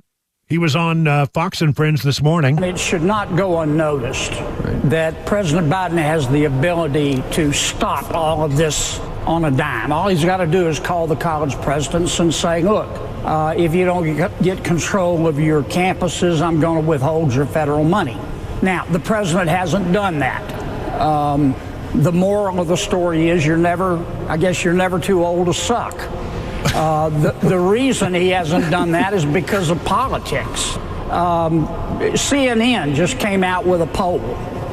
It said that 52% of likely voters in America will not vote for President Biden under any circumstances. Any circumstances. They would vote for the guy who salts the fries at McDonald's before they would vote for President Biden. And the White House knows this, so they're scared to alienate the not insubstantial Hamas wing of the Democratic Party. So that's what's behind a lot of this. If you allow these jackwagons on the college campuses to continue to do what they're doing, they're going to continue to do what they're doing. Duh. Of course they are. I just love the way he encapsulated things. By the way, he did not mean that as an insult to the guy who salts fries at McDonald's. Those fries are delicious.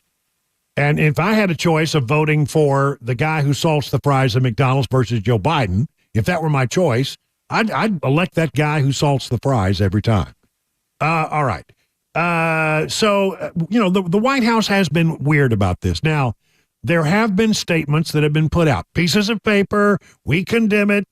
You've got Karine Jean-Pierre, who's been saying we condemn it, and you got John Kirby saying we condemn it, but you don't really have a forceful on-camera statement from the President of the United States. And by the way, I think John Kennedy's right. The President picks up the phone to the college president and says, look, you get this straight or we're going to come in there and straighten it out. And it gets straightened out. But he's not going to do that because he fears alienating young voters who are already leaving the Democrat Party in droves. The nice Peter Ducey asked the question of Karine Jean-Pierre today at the White House briefing. Why hasn't the president made a forceful statement? She pushed back. You mentioned what he said in 2017 after Charlottesville. He said about Trump's response then, Charlottesville for me was a moment where I thought silence would be complicity. Yeah. So how do you explain his silence this week? The president has not been silent on this issue when it comes to hate speech, anti-Semitism. He launched the first ever anti-Semitism strategy to counter anti-Semitism, something that no other president did. No other president did. A school building at an Ivy League campus got taken over. And we called that out, and we said that is not peacefully protesting. Taking over a building at a university or college is not peacefully protesting. And we've been very clear. Taking more than 100 new actions to deal with anti-Semitism in this administration, no one has ever done that before. Not any other administration has ever done that before. We're going to continue to do the work. Yeah, that's a pretty good point that Peter Ducey made there. I mean, is it working? Because it doesn't look like it's working. Look, I mean, it's one thing for the spokesperson during a press briefing to say, because it's not going to get widely reported. But when the president of the United States gets out and said something, it would be widely reported. They don't want him to get involved in this. They don't want him to get involved at all. And in fact, when he was asked, when he passed by the cameras recently, was asked about it, and he said, well, there's good people on both sides of that issue. That's what he said. Senator Lindsey Graham weighed in on this. Well, we need our president to speak to the nation right now. Yeah, you can protest all you like. That's part of being an American. You can't break windows and occupy buildings by force, and you sure can't intimidate a religious group to feel unsafe. I've never been more worried about my Jewish brothers and sisters in America than I am right now. I think it's incumbent upon the president to have an Oval Office address, not just about these protests, but by what's going on in the world against the Jewish people. He has a chance to rise to the occasion. He's ducking this issue. He's afraid of the Hamas wing of the Democratic Party. So I would urge President Biden to address the nation and be clear that every Jewish student in this country attending any university will be protected by his administration. All right. So there you have it. I don't expect you're going to see the president get out there and do it because, well, he's just afraid of irritating those young people who are already irritated by him. By the way, let me pull this up real quick. You got to hear this. James Carville talking about young people leaving the Democrat Party and not being satisfied with what the sitting president of the United States is doing for them. He had a pretty bold statement. He was let's just say Carville was being sarcastic at its best. If they get a hold, there will be no government left. There will be no rights left. He's talking about, if Republicans get in charge, you need to understand things are going to be different, young people. If they get a hold, there will be no government left. There will be no rights left. You'll live under theocracy. You'll end up with Christian nationalism. But that's all right, you little 26-year-old. You don't feel like the election's important to me. They're not addressing the issues that I care about.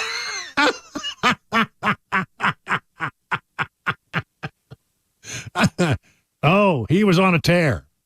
Young people, they don't want to alienate young people. And Carville is trying to alienate them even more with that statement. That's not going to go over. Grandpa Carville telling them, get off my lawn, get in line, because, you don't want the Republicans.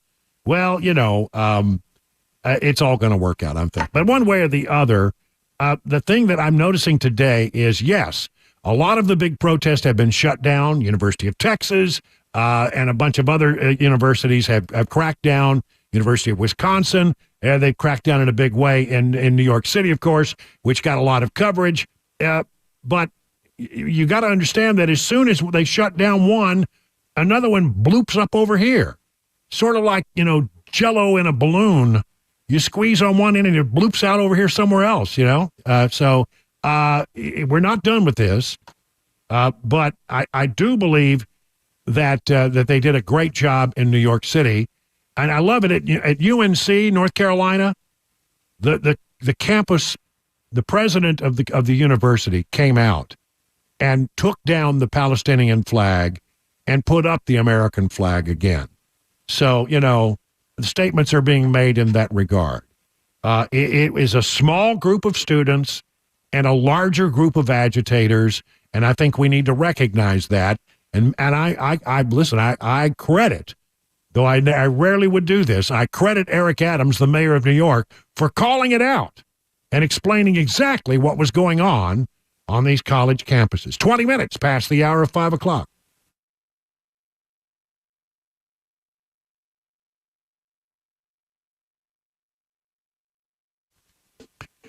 The chairman of the Federal Reserve has said that we're on an unsustainable fiscal path. We're not going to do anything to pay off the $34 trillion debt anytime soon. You know what they'll do. They'll just print money to pay interest on the debt and then weaken the U.S. dollar in the process.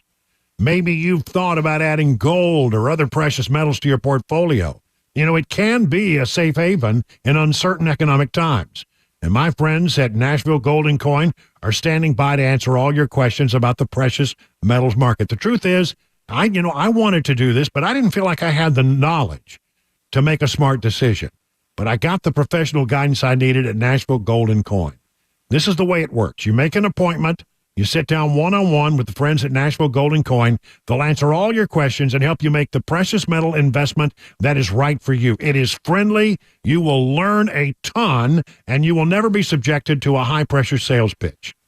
If you have some old coins laying around gathering dust, bring them along. You might be surprised just how much they're worth. I know I had in my sock drawer $1,500 worth of old coins. So set up that one-on-one appointment. Just go to NashvilleGoldenCoin.com. That's NashvilleGoldenCoin.com. Hey, it's Dan Mandis, and I am so glad that California Closets has fixed my closet catastrophe. After exact measuring and planning, they came over and got to work. Yeah, once it was all plotted out on their 3D CAD system, the pieces are measured, cut, and precisely installed into my space. It was clean, fast, and professional, and above all, my new closets look and function great. Now, this was my dormer, and now this is my new dormer thanks to California Closets. Look at all of this added space for shirts and shoes, you name it, and it is cut so precisely, simply amazing. And my old closet that has now been reborn as the ultimate in style and functionability, making the best use of the space that I had. They can work on just about anything: bedrooms, garages, home offices, closets, pantries, and so much more. Find them online, CaliforniaClosets.com, and see what they can do for you. You can schedule a free design consultation. Mention my name, CaliforniaClosets.com.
Abortion law repeal in Arizona, an underwear stealer, and Harvey Weinstein back in court today. Those stories, 5:30, Super Talk 99.7 WTN. Oh, it's time for this.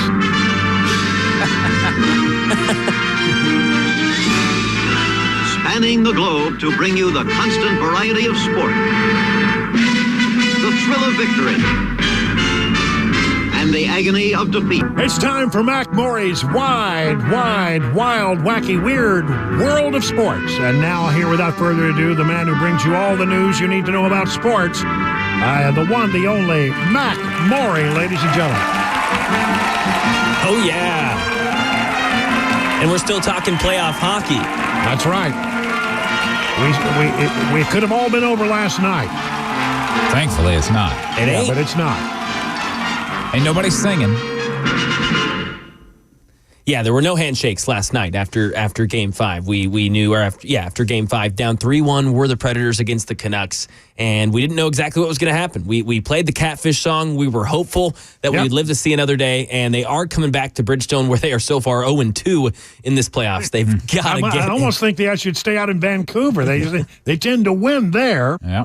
I was talking to the fiance. I was like, "You want to go to the game on Friday? See if we can get some tickets." She was You're like, not allowed. No, yeah, you're she was like, "I don't know. You've kind of over." You can't go because when you go, they lose. Yeah, exactly. I'm sorry. 3 games this year were 0-3 when I go, and 2 of those in the playoffs. So you're right. Maybe I should just refrain. I'll stay at home and watch from home this time, as I did last night. And I had a problem, as a lot of others did. Bally Sports just completely went out at 11:26, third period of the game, completely blacked out. Lots of viewers had that issue. Bally Sports having these issues now frequently, and you've got the chief of operations for the Predators having to kind of apologize and say they've got to figure this out. They said, quote, we understand what's going on with Bally Sports and Comcast. We applaud Bally for working so hard to emerge from its bankruptcy reorganization, but the timing's very difficult for our fan base. This has happened in baseball and in hockey, and right now in hockey throughout the playoffs. So they got to figure out that. I was able to figure out and stream and watch the rest of that game. 2-1 was the victory score for the Predators. They started out down 1-0. They quickly tied it, and a great goal from Alex Carrier right up the middle to take the lead 2-1. This is a team that, like we said, it's one at a time. It's one at a time, and they got that one yesterday. They can come back home here to Bridgestone. There will be roaring fans throughout Music City, ready for Game 6. And then you win that one, and you go to Vancouver and do it yet again. You've played well there now 3 times. 4 times now wait, am I doing my math correctly here? 3 times you've played there now. You've played well all 3 times in Vancouver. You actually have a winning record there in Vancouver. You're 2-1 away. It's hard to win in somebody else's arena, but they do it. They do it. They're 0-2 here at Bridgestone. So we'll see what comes of that for Game 6 of the series, and that will be broadcast nationally on TNT. So if you're a Bally Xfinity user, you can maybe try and go over to Turner Sports, because they won't black out in the middle of a playoff game. So by the way, I just saw that Xfinity has dropped Bally Sports now. Wow. Over there, whatever the dispute they have going on. I just saw that pop up a second ago. So, yeah, if you're an Xfinity customer, just beware that. So now you've got to figure it out. Yep. Now Well, how did you said you found the workaround. What was the workaround? It was it was that kind of workaround. Workaround, yeah. It's a little streaming site, you know.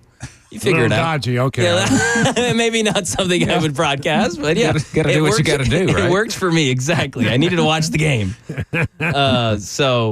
We'll see what happens here. That game will be on Friday, which is another, underrated thing here. They're getting the 2 days rest to come back home. Usually it's just 1 day in between. They're going to come back. They're already obviously back here in Nashville. They get to sleep in their own beds tonight, tomorrow night, and wake up on Friday, hopefully ready to go for what is going to be an intense Game 6, but it'll feel like a Game 7. It's an elimination game. Every game from now on, it's going to feel like Game 7 for Predators fans. All right. Well, we'll keep a good thought, fingers crossed, and we'll cue up the Catfish song on Friday. Yep. Oh, yeah. All right. 30 minutes now past the hour. Time for the news.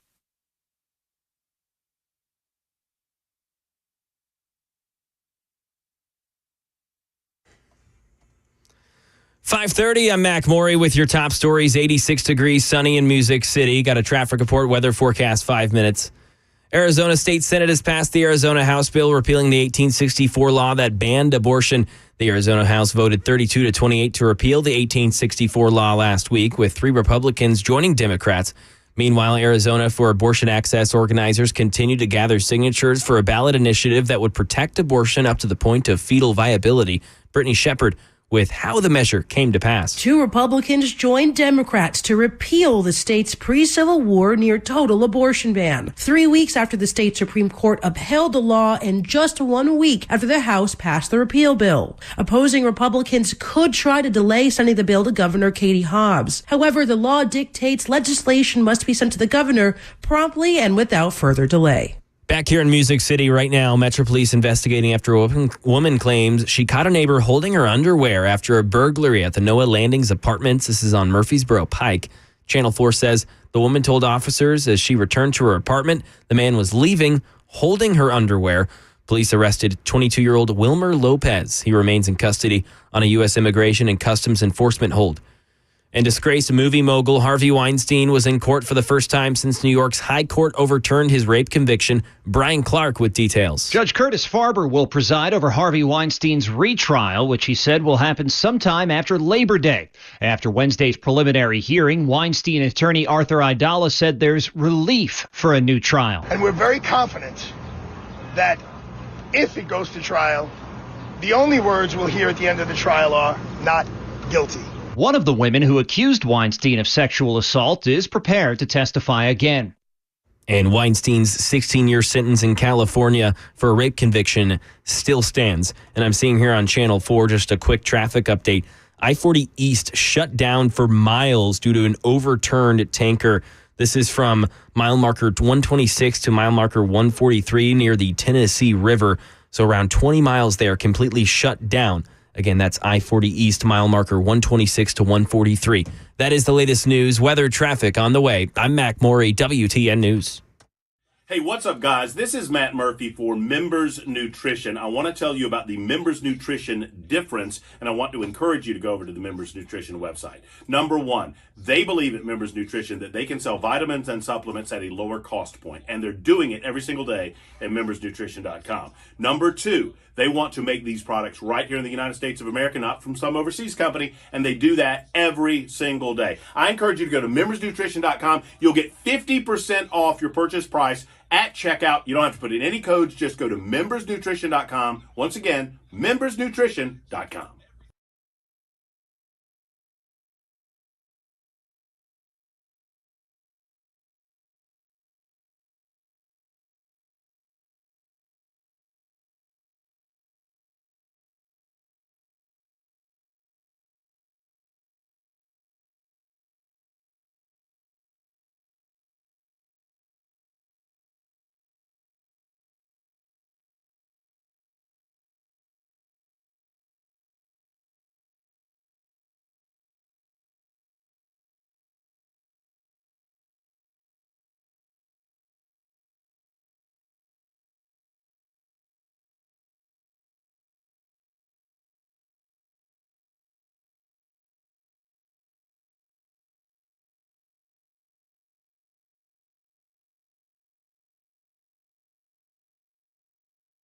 Let me tell you about the folks over at Busy Bee. They have this thing called the Beehive Club. I talk about it all the time. For $99, that's where it starts. You receive the following: 3 annual tune-ups, one aimed at your heating, one aimed at cooling, one aimed at plumbing. You get a 10% discount on repairs, priority front-of-line service, a $100 annual accrued replacement credit with a maximum of $1,000. But over years, that could really pay off when you have to replace the system, right? No overtime or holiday fees. Exclusive Beehive member promotions will be made available to you. And here's the thing. If you got a big project, a heating or cooling project, no interest if paid in full within 15 months. For a plumbing project, no interest if paid in full in 18 months. So, listen, there's a lot to like about Busy Bee HVAC. Listen, I call them every time I got a problem. They've been great to me. They'll be great to you. And if you ever have any questions about your services, here's one of the great things. You just pick up the phone, call the office, and ask to speak with the owners, William or Brandon, and they will step in and take care of you. Busy Bee Plumbing, Heating, and Cooling, your official Rude Pro partner. For satisfaction guaranteed, call Busy Bee Plumbing, Heating, and Cooling, 615-775-7833, online at busybehvac.com. Hey, what's up, guys? This is Matt Murphy for Members Nutrition. I want to tell you about the Members Nutrition difference, and I want to encourage you to go over to the Members Nutrition website. Number one, they believe at Members Nutrition that they can sell vitamins and supplements at a lower cost point, and they're doing it every single day at membersnutrition.com. Number two, they want to make these products right here in the United States of America, not from some overseas company, and they do that every single day. I encourage you to go to membersnutrition.com. You'll get 50% off your purchase price at checkout. You don't have to put in any codes. Just go to membersnutrition.com. Once again, membersnutrition.com.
38 minutes now past the hour of 5 o'clock on Super Talk 99.7. Brian Wilson in the chair as we get you home and give you some information. And this is going to make you mad.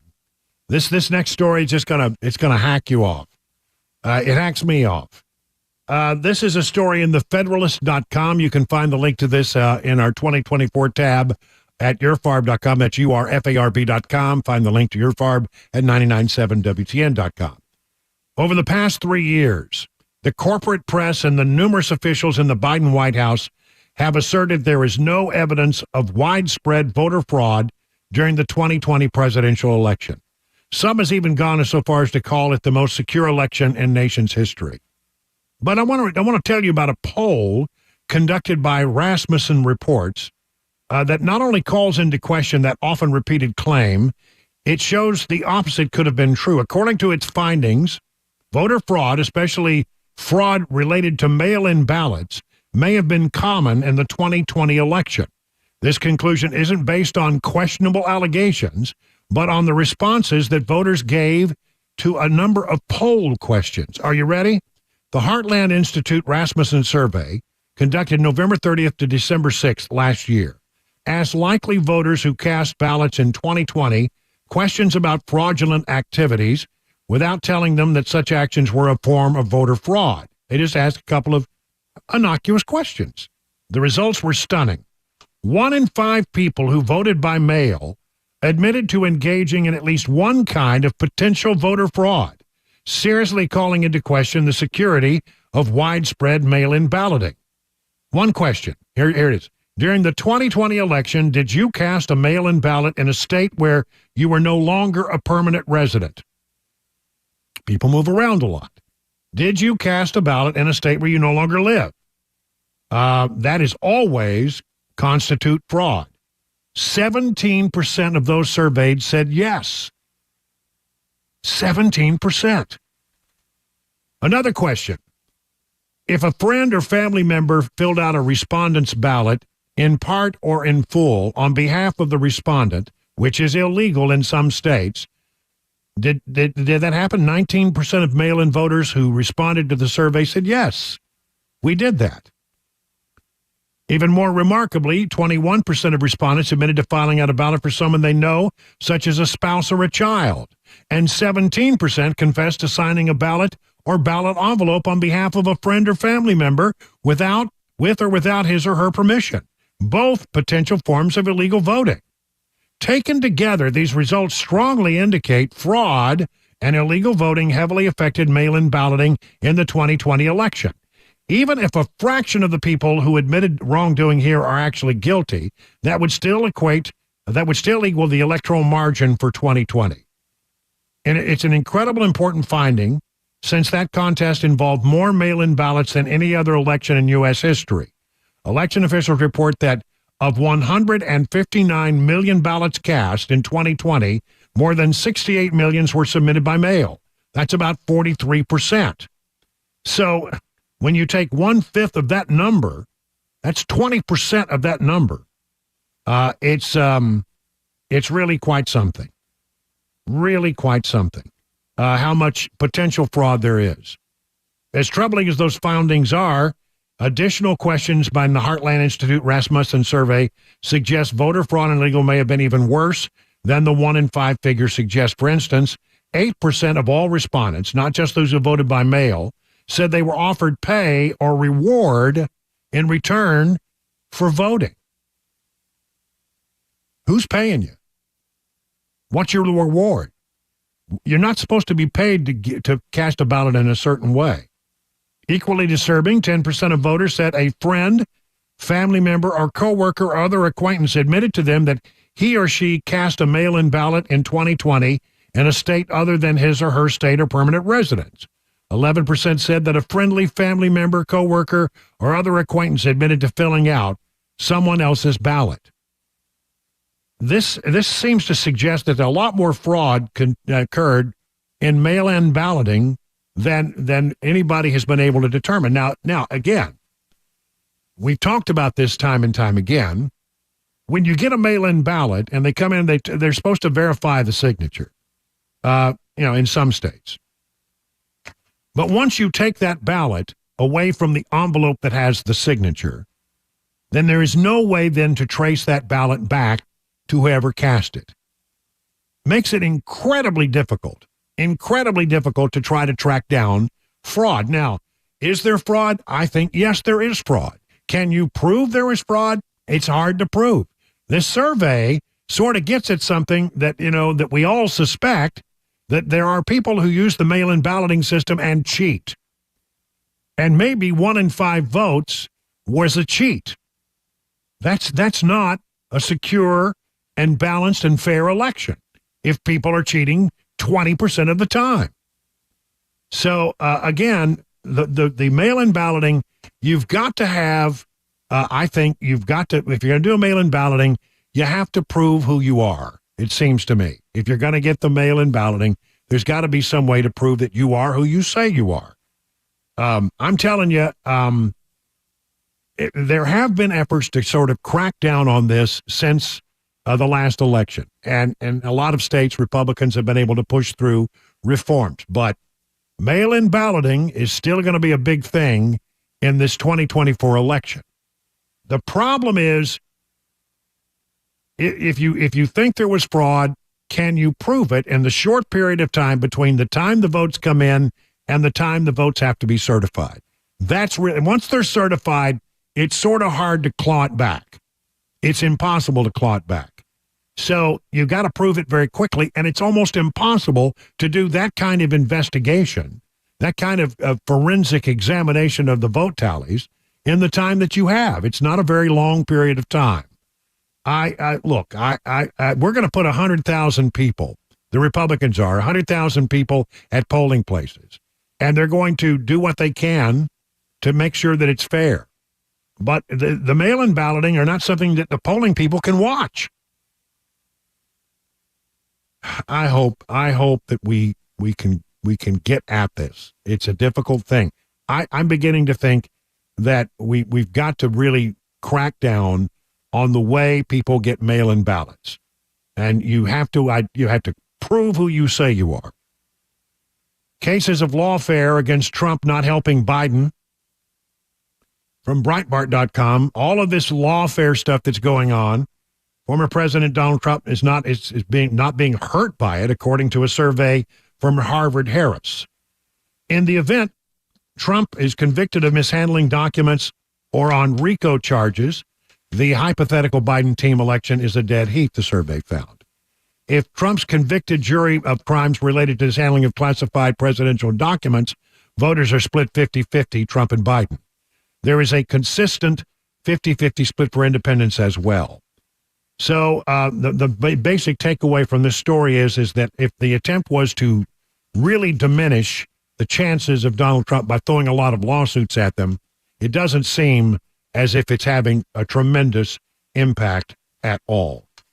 Hey, by the way, Donald Trump not in the courtroom today.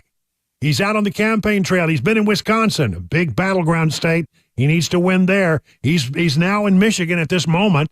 Here's a little bit of Trump from the campaign. Just nice to hear him, in someplace other than that echoey hall in the courthouse. With your help, we're going to win Wisconsin this November. We're going to defeat crooked Joe Biden, the worst president in the history of our country. And we're going to make America great again.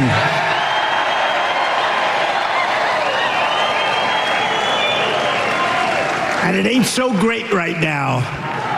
It's a laughing stock all over the world, including our colleges, universities. Look at what's happening to our country. And our border. You know what? Some people say they do the colleges so you get your eyes off the border. I said that last night. We're not talking about the border. Millions of people are coming in. Millions of people.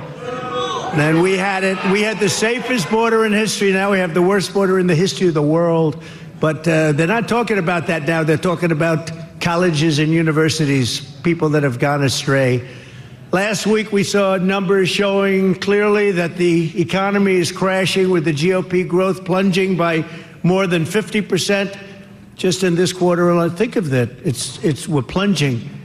We're now in a Biden stagflation. You know what stagflation is? You know what it is? It's the worst. It's worse than inflation. It's worse than deflation. It's the worst. And we're in stagflation right now. Congratulations, everybody.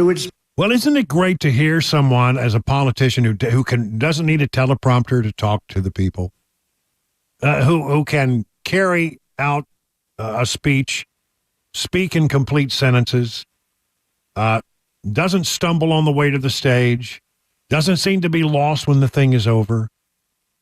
I mean, it's like night and day. It's like night and day. Good to see it. Well, okay. Again, I want to play this Carville cut because it's just so good. Carville is warning young people. You know, James Carville, he's a Democrat. And, you know, I sort of am always entertained by James Carville. I'm sorry, a guilty pleasure. But he's really upset. He thinks that the young people are walking away because they don't like what's happening with Israel, et cetera, et cetera, et cetera.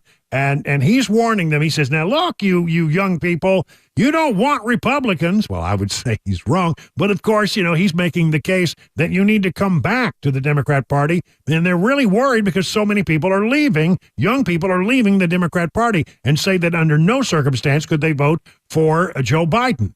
Here's Carville again. It's been carefully edited to leave out a word that you don't want to hear on the radio. If they get a hold, there will be no government left. There will be no rights left. You'll live under theocracy. You'll end up with Christian nationalism. But that's all right, you little 26-year-old. You don't feel like the election's important to me. They're not addressing the issues that I care about. Oh, gosh. It's just too good. It's amazing what you can get away with saying on a podcast. But he does that podcast regularly. And you know, they are losing young people. A lot of things are happening right now to try to bring the young people back, like paying off their student loans. That's trying to buy back the votes of young people. This whole move toward looser marijuana rules, that's all about trying to bring back young people to the Democrat Party. But there's a fair number of young people out there who have said that under no circumstances can they vote for Biden. You know, it'd be good if our side is enthused and a great number of people on the other side are just they don't care enough to go vote because they just can't get enthusiastic about Joe Biden. I think the enthusiasm is definitely on our side of the equation. 50 minutes now, past the hour of 5 o'clock.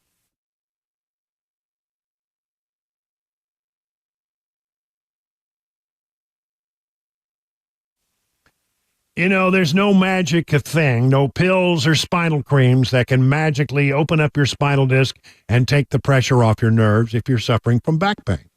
There really are only two choices. You can do surgery or you can do what I did, non-invasive spinal decompression at the Wellness Institute of Nashville. It worked for me. I had problems in my neck, I had problems in my lower back, but I got their advice. I went through the treatments and I got better, so much better. They have state-of-the-art facilities and the latest equipment, high-tech stuff to offer the latest non-surgical procedures. Getting better is important, so Dr. Kevin Mitchell and Dr. Ashley are offering half-off spinal decompression treatments and the KT knee machine. And here's the thing. It's not hard to get started, nor is it expensive. You got $23 on you, you're in, okay? $23, you get an exam, a consultation, and your first treatment. I mean, you've got that on you. So why put it off any longer? Why don't you give them a call? 615-246-5009. I'm Brian Wilson, and I put my stamp of approval on the Wellness Institute of Nashville. Call them today again, 615-246-5009. Learn more at painisbad.com. Hey, it's Dan Mandis, and I am so glad that California Closets has fixed my closet catastrophe. After exact measuring and planning, they came over and got to work.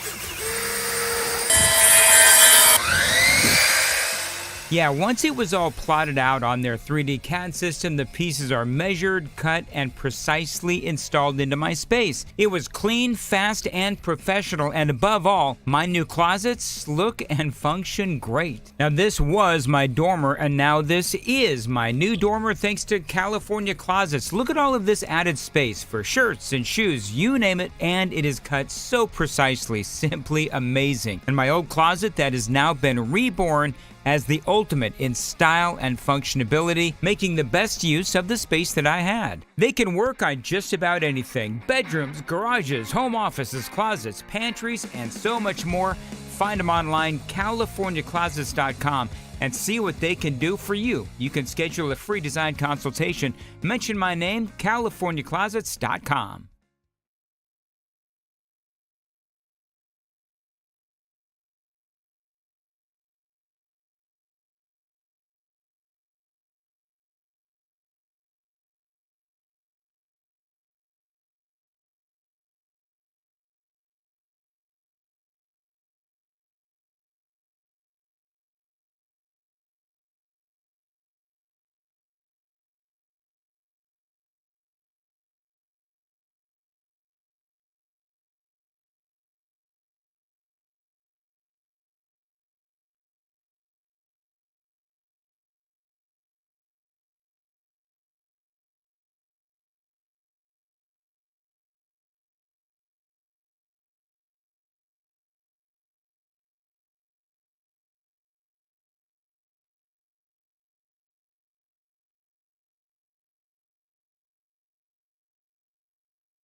6 o'clock, I'm Mac Maury with your top stories. 85 degrees in Nashville. Traffic and a weather forecast coming up in 5 minutes. Starting here in Nashville at Centennial Park, there are currently Vanderbilt students gathered around for a pro-Palestinian protest. They're chanting, holding up signs. Let's take a listen. Justice, justice, we know how. Justice, justice, we know how. Lift the siege on Gaza now. Lift the siege on Gaza now. Justice, justice, we know how. They're lined up right on the sidewalk. All ages were seen, college age to elderly. One sign read, "Free Palestine. No one's free until they are." We saw protests at UT Knoxville today, as well as Sewanee College starting last night. Staying here in Tennessee, Tennessee Schools News 2 reports that vape sensors are being installed in Dixon County after a unanimous vote approving the motion. They'll be installed in all 4 middle schools and high schools. The devices will go in the bathrooms to detect vaping, including THC. The district will pay over $13,000 a year for a licensing fee for the 110 devices. They'll have a 5-year warranty on them, and if a student tries to tamper with them, it'll send out an alarm, and that will be viewed as felony vandalism and a level 4 threat of property. And during the last survey given in 2022, 24% of Dixon County students admitted they did use a vape within the last 30 days. The average age of being introduced to vaping is 13. Other districts have approved of these devices as well, including Sumner County. And staying in the volunteer state, got a crime story. Surveillance footage has now been released the moment that Austin Turner died after being assaulted by 26-year-old Richard Cornelius, the front door security guy at a bar on Demumbrium, Tin Roof. Footage shows Cornelius punching Turner multiple times until knocking him down on the ground. Channel 4's Marissa Sulik has the side of the defense. The defense says that there is more to this. More happened inside the bar that is not on camera, and that Cornelius is acting in self-defense. We see Turner leaving. He is turned toward Cornelius, who then punches him about 5 times. That forces him to the ground. And today we heard from 2 security guards. One saw what happened. The other gave Turner CPR. The one who witnessed the fight says Turner was told to leave by Cornelius before and exited peacefully. They say when he came back, he was hostile, but his family wants to see proof. And this case will now go to the grand jury, where they will decide if this goes to trial. Cornelius is currently charged with aggravated assault. And that is the latest news, traffic and weather on the way. I'm Mac Maury, WTN News.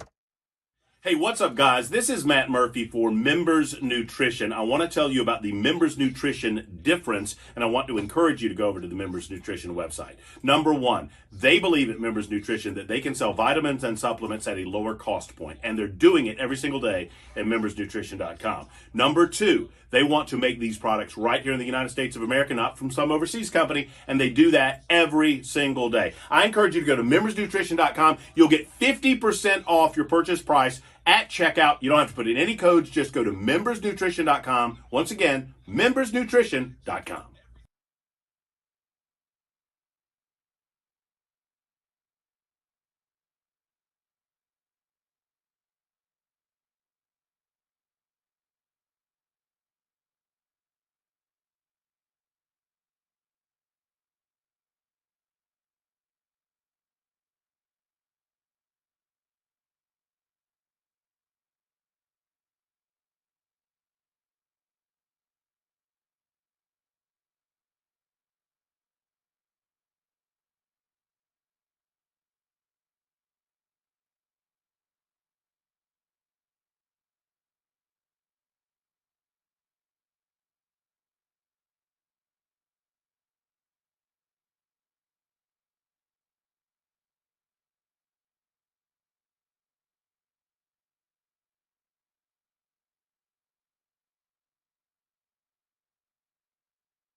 Well, good evening, everyone. 7 minutes now past the hour of 6 o'clock on Super Talk 99.7. I'm Brian Wilson, your friend and radio buddy, and for one more hour before we hand it over to Mark Levin, about an hour from now, he'll be in there carrying on as he always does.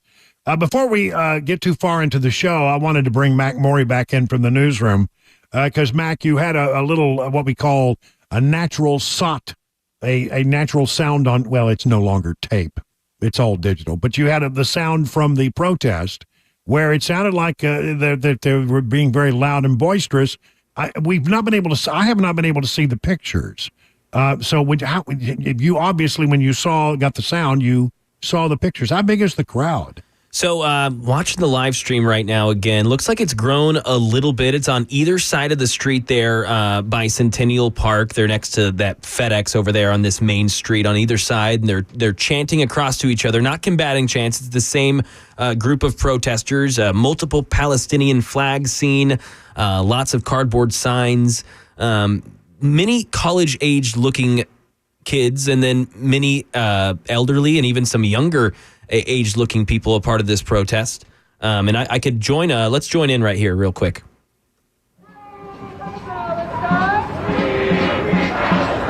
So if you had to make a guess on how many people, what would your guess be? Getting very few wide shots. I got one just a few seconds ago. I would say, definitely over 100. It looked like they were moving, like they were walking down the sidewalks, right? Yeah, it looks like they're walking back and forth. I see them walking now. Yeah, this looks like they're walking back and forth on this big main road. You've got multiple people that have driven by on this main street. What is that, West End Boulevard? West End, yes, This is West End. They're driving out on West End, honking. I'm sure that's trying to combat the protesters as they chant. Hearing that a lot often here, but yeah, chanting back and forth, and they're now marching again. All right. Well, we'll keep an eye on it. Chris, you can identify where that sound's coming from. Okay, yep.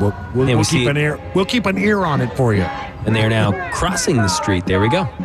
Going where are they headed? They're crossing the crosswalk, and they're getting closer to us here on this stream, and they're walking down perpendicularly to West End Avenue. They are on now 23rd Avenue, marching down that street. Headed over to the campus? That's what it looks like, yep. So headed over to Vanderbilt, right? That's what I believe so. Well, they were supposed to be at the Centennial Park. We wondered, what, do you see any police there? Yeah, I was just about to say there are cop cars. I just saw two policemen on their bikes, not motorbikes, just normal bicycles, bicycling down. I think they were making their way to where they were marching back to campus, to that destination. But yeah, they're showing the line of people. Yeah, I'd say easily over 100 people, could be upwards of 200 people. Seeing an elderly man here, elderly woman, and then some college-age kids. Lots of Palestinian flags being held up here, Brian. All right. Now, the thing about Vanderbilt was it was a rather, they've had a rather tepid response over there. The university has not, they've had protesters living in tents, but the last thing I saw was they said, well, it's just a couple of people in tents. They're being relatively well behaved. They're not causing us any problems, is the way Vanderbilt put it. But sounds like they're headed over to the campus with a much larger group on this May Day. That's what it looks like. All right. Any other conclusions? Anything you can bring to the story?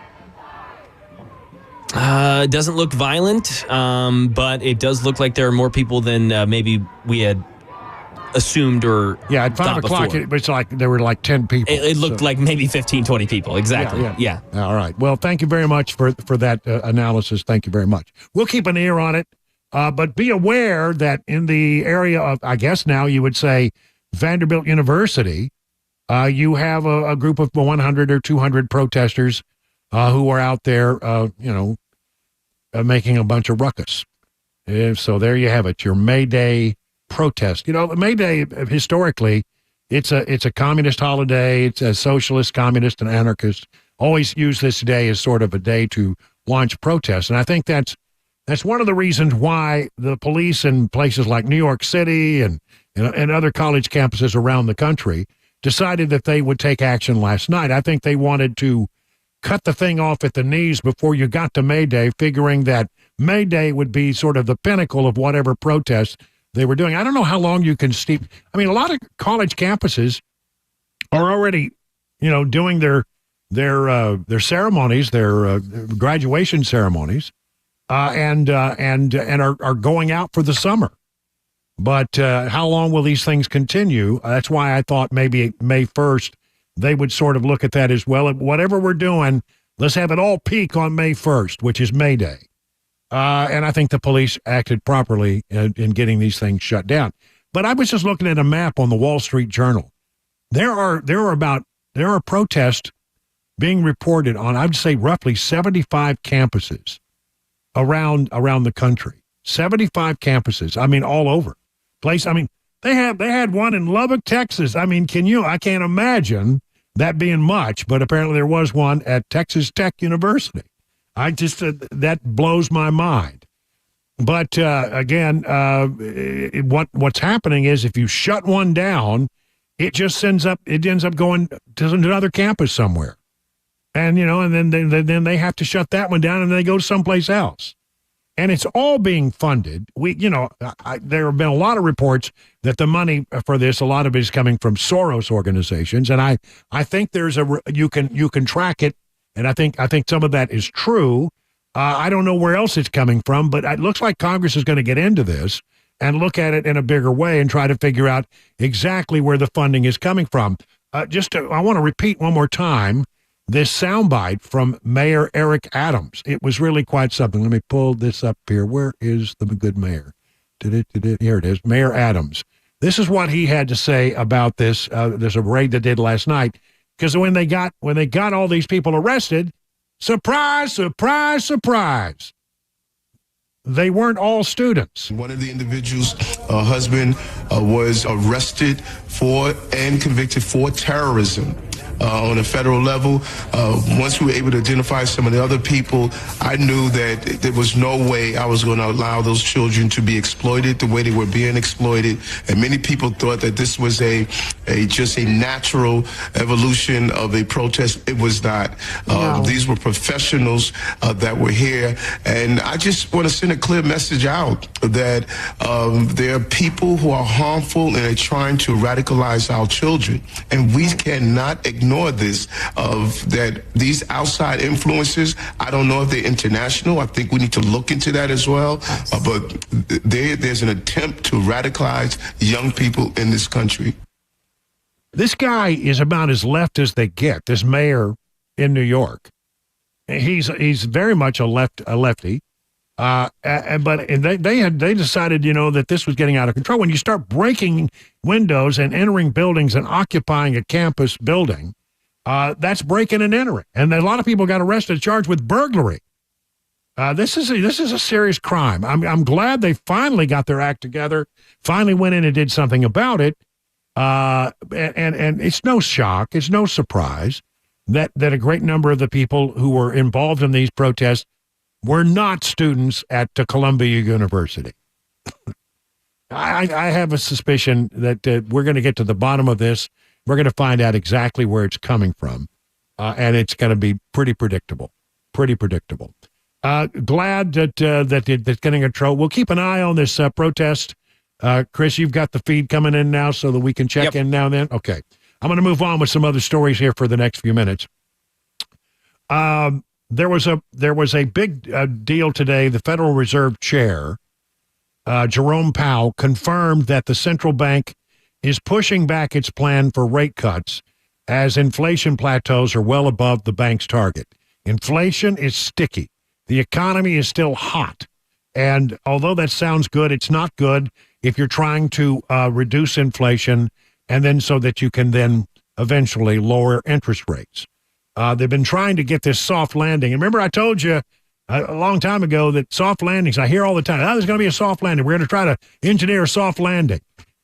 I've heard about it. I don't think I've ever seen one. And what we're seeing here is it's hard to get that soft landing when inflation continues to grow. And there's another thing that went up. I mean, salaries went up, and you may say, oh, that's great. People can now afford to pay the higher prices for the food and the goods and the services. And so that helps, right?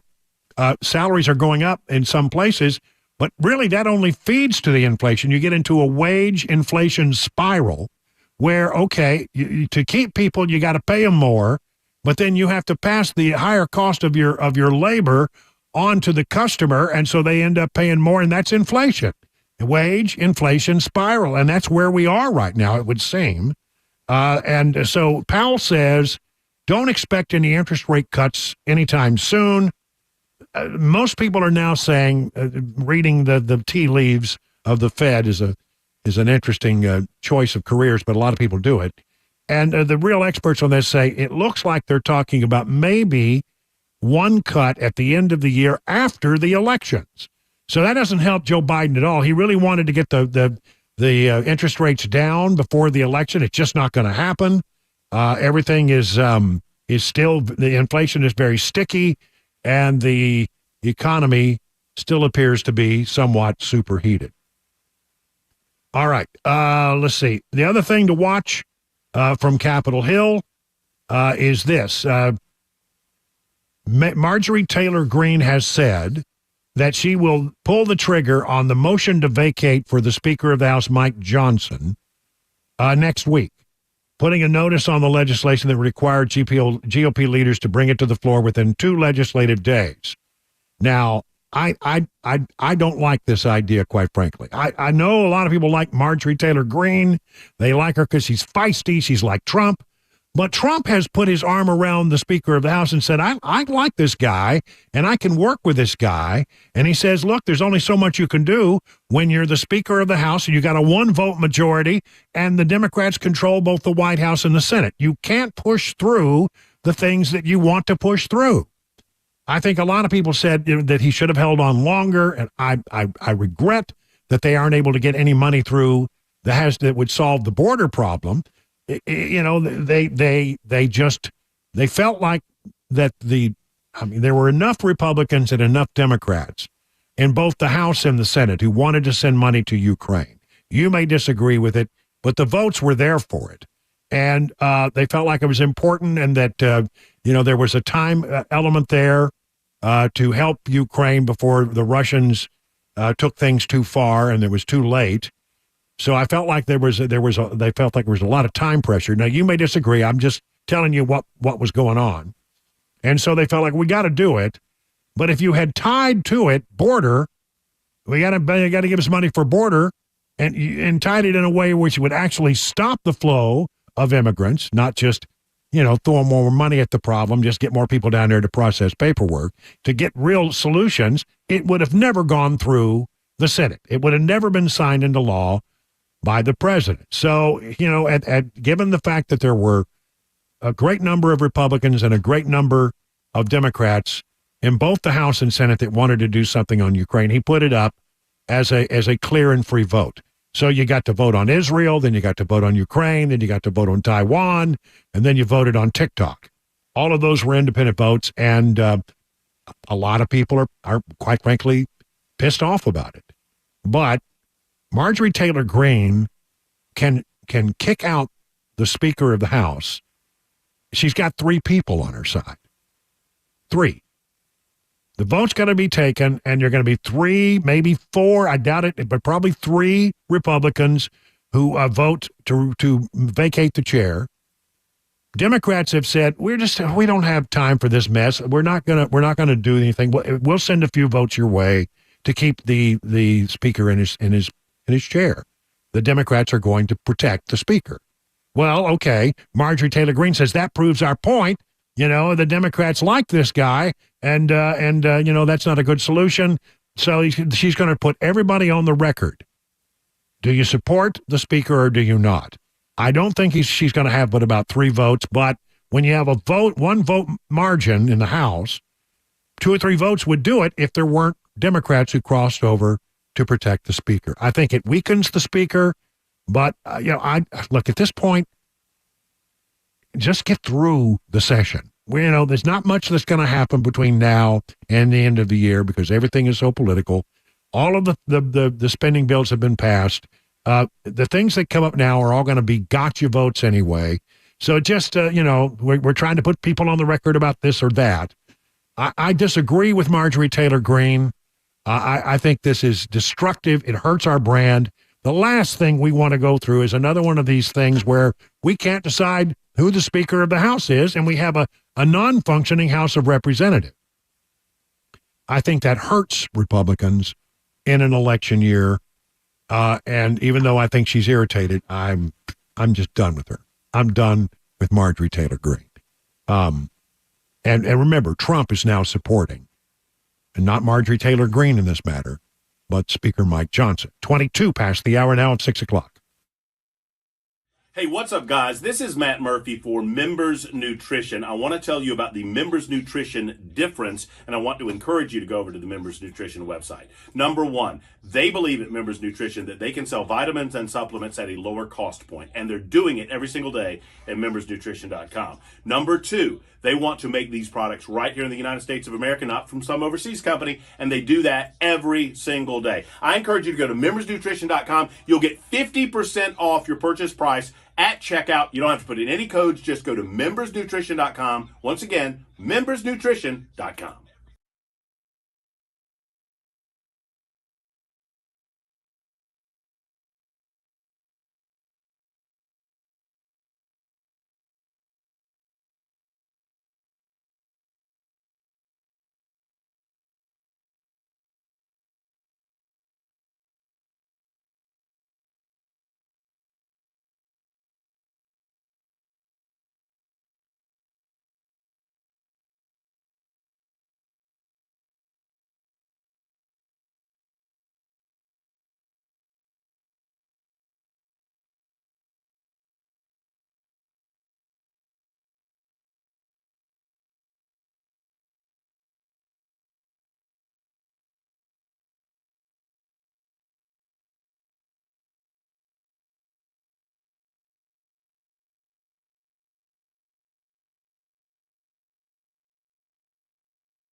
Well, when last we checked in on our protesters, Chris, you said they were on the campus of Vanderbilt, it appeared, right? Yep, they had made their way onto campus, and they were kind of making their way through some of the buildings there. I'm not exactly sure where. I'm not familiar with the Vandy campus, but they kind of got bottlenecked a little bit at one point.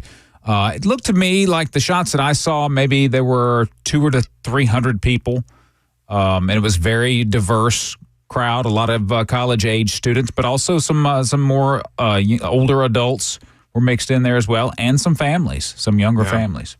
All right. Well, so they apparently we've lost the feed. This was Fox 17 was providing a live feed of it, and I don't know, maybe they had to change batteries or something. Maybe, the problem is that with this live technology, it's amazing in many ways.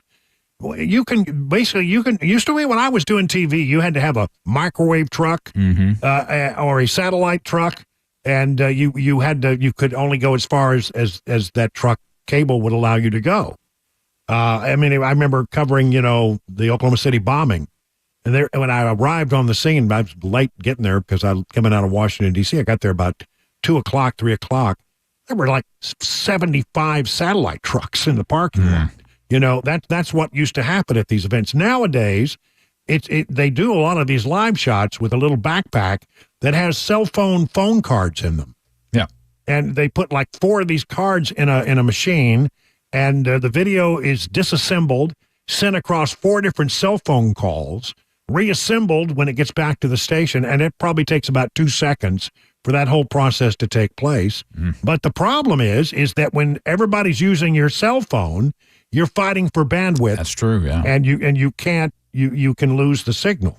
I've always thought, when we you got to remember that in times of a true emergency, you're not going to be able to rely on your cell phone. On 9/11 in Washington D.C., the only thing that worked was my BlackBerry texting.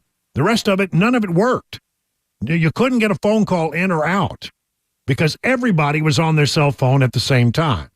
And so, you got to remember that, in true times, I hope that these TV stations and don't give up all their microwave trucks and satellite trucks, because it seems to me there are times where that's really going to be the thing that saves you in a true emergency. But, like, for example, a tornado.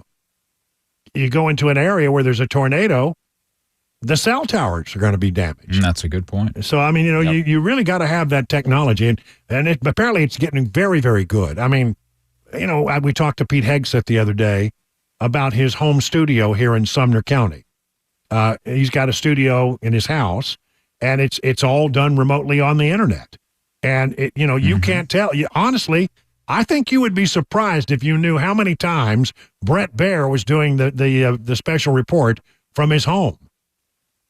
They just, have the Fox backgrounds. Yeah, they just put a green screen back up there, and they can put anything on that green screen.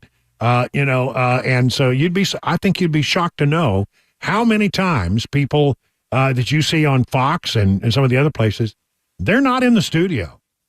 They're at home. I think Brett has a place in Florida, and I think he spends some time there. And a lot of times I think the show comes from there. I know that I've seen Pete Hegseth do shows from right in his home in Sumner County that are on the network. So, it's changed dramatically since I was in TV. But I worry about putting all your eggs in the cell phone basket, as it were. All right, it is 30 minutes past the hour. Time for the news with Mac Morey.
You know, summer is right around the corner. I know it's spring now, but summer's going to be here, and you want to be in bathing suit shape, don't you? Let the team at Restoration Wellness help you achieve your summer goals. Restoration Wellness is a leader in weight loss management in Wilson County.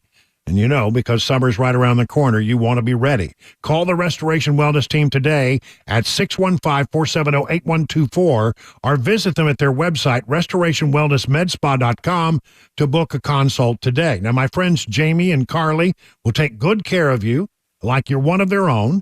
You'll be part of 1,000 patients who have already seen life-changing results from the weight loss management program, including me. Gain your confidence back in time for summer.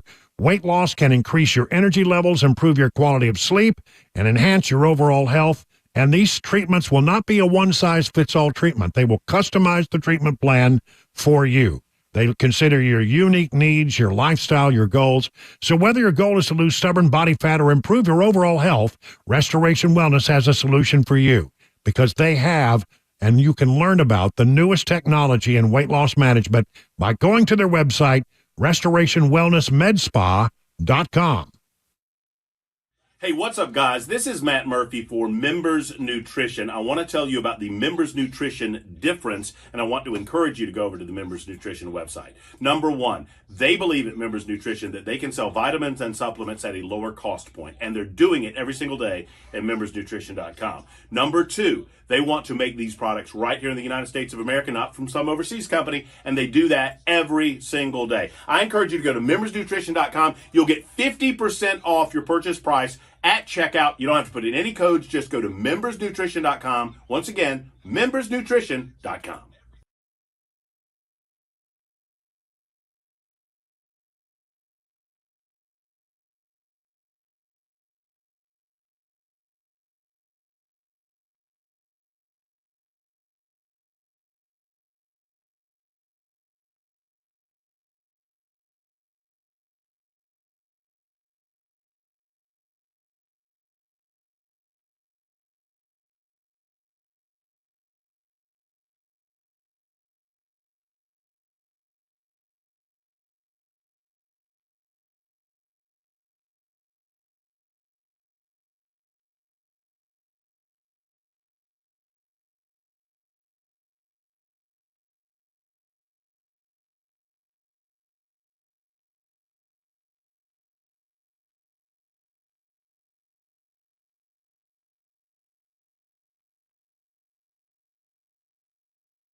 Hey, it's 38 minutes past the hour of 6 o'clock. Brian Wilson in the chair. For a few more minutes, we'll turn it over to Mark Levin after the news at 7 o'clock. We got a lot of stuff to cover here. Protest is going on at Vanderbilt right now. Seems like it was about 200-300 people, and mostly peaceful, it seemed, making noise, but not much more than that. It'll be interesting to see how that resolves itself, but if there's anything more, Dan Mandis will have it on in the morning. I want to take you to Arizona. This is important and sad, but in some ways helpful for Republicans in the coming election. Arizona legislature votes to repeal the state's ban on virtually all abortions. Democrat governor promises to sign the measure overturning the restrictions, but they could be in place for a few months this summer. 2 Republicans joined with Democrats in the Arizona Senate to roll back the state's nearly total ban on abortions as some in the GOP look to reverse what they see as a significant political liability for the party ahead of the November elections. In fact, the former president of the United States, Donald Trump, has said he hopes that Arizona would take this action. The move Wednesday comes a week after the Arizona State House also voted to repeal. 3 Republicans joined with all the Democrats in that particular vote. Again, for those who care deeply about the right to life, and I'm one of them, you hate one way to see this happen, but the other side of it is that most states are taking a 6 or a 15-week abortion ban approach to this. And Donald Trump felt like if that we could lose in Arizona, and it's a key battleground state, if the total ban remained in place. So it's with mixed emotions. I bring that story to the table. Elise Stefanik has filed ethics complaint against Jack Smith, alleging election interference in violation of DOJ policy. Jack Smith should be open to and welcome an ethics investigation into conduct on face implicates potential violations of DOJ policy. On Tuesday, Elise Stefanik filed an official ethics complaint with the Department of Justice's Office of Professional Responsibility for alleged attempts to interfere with the 2024 presidential election. According to Stefanik, it's obvious to any reasonable observer that Jack Smith is trying to interfere with the 2024 election and stop the American people from electing Donald Trump.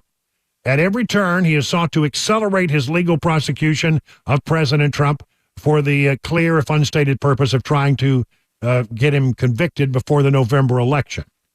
In the complaint, Stefanik wrote that Smith has been abusing the resources of the federal government to unlawfully interfere with the 2024 presidential election, and that his multiple attempts to rush the trial to federal January 6th case against President Trump violates long-standing explicit Justice Department policy. They're not supposed to do that in an election year. It's always been the standard. Always been the standard. Not now. Here we go. No Tennessee school district has yet announced plan to arm teachers. Governor Lee signed the legislation into law on April 26th, allows school districts to arm some teachers after they jump through about 9 different hurdles and get permission from the superintendent, the law enforcement person, and the principal. They have to pass a psychiatric evaluation and go undergo 40 hours of training every year. But so far, no one has said that they're going to do it. Many districts, including Davidson, Memphis, Shelby County, Knox County, have said no. I think Sumner County said no. I think Williamson County said no. Robertson County Schools wrote that while they expect the legislature for passing the measure in any district that believes it's best for this situation, arming teachers is not in Robertson County Schools' best interest, so they're not going to go for it. There's no school that has yet said, we think this is a good thing. Now, I think this is going to be used, if at all, in some rural areas. We have about 500 rural schools that have a hard time keeping an SRO. And I think that they might look at that option as a good one in some of our more conservative rural areas. But it's not going to be widely used. And I just want to point out that all those people that were in the gallery of the state legislature, looking down and saying, children are going to die, and we don't want this, there are going to be blood on your hands. Come to learn that there's some 32 or 33 states, depending on how you look at it, that have some form of this already. We certainly have not seen it in those states, but again, it was a lot of sound and fury that signifies nothing. I would imagine that only a handful of people, I think I'm right about this, will use that law, if at all. Southwest Airlines had a problem with a flight from Baltimore to Denver, and they diverted the plane to Nashville because they said there was an odor detected in the cabin.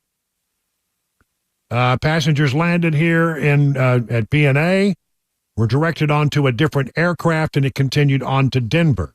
That aircraft was taken out of service, and as far as we know, no explanation for what the odor was. or what it smelled like. I don't know. Ugh. I've been on some Southwest airline flights. It didn't smell too good, that's for sure. Over the years. But we never thought about diverting. Okay. Now, let's talk about cicadas. Cicadas are emerging now in Middle Tennessee.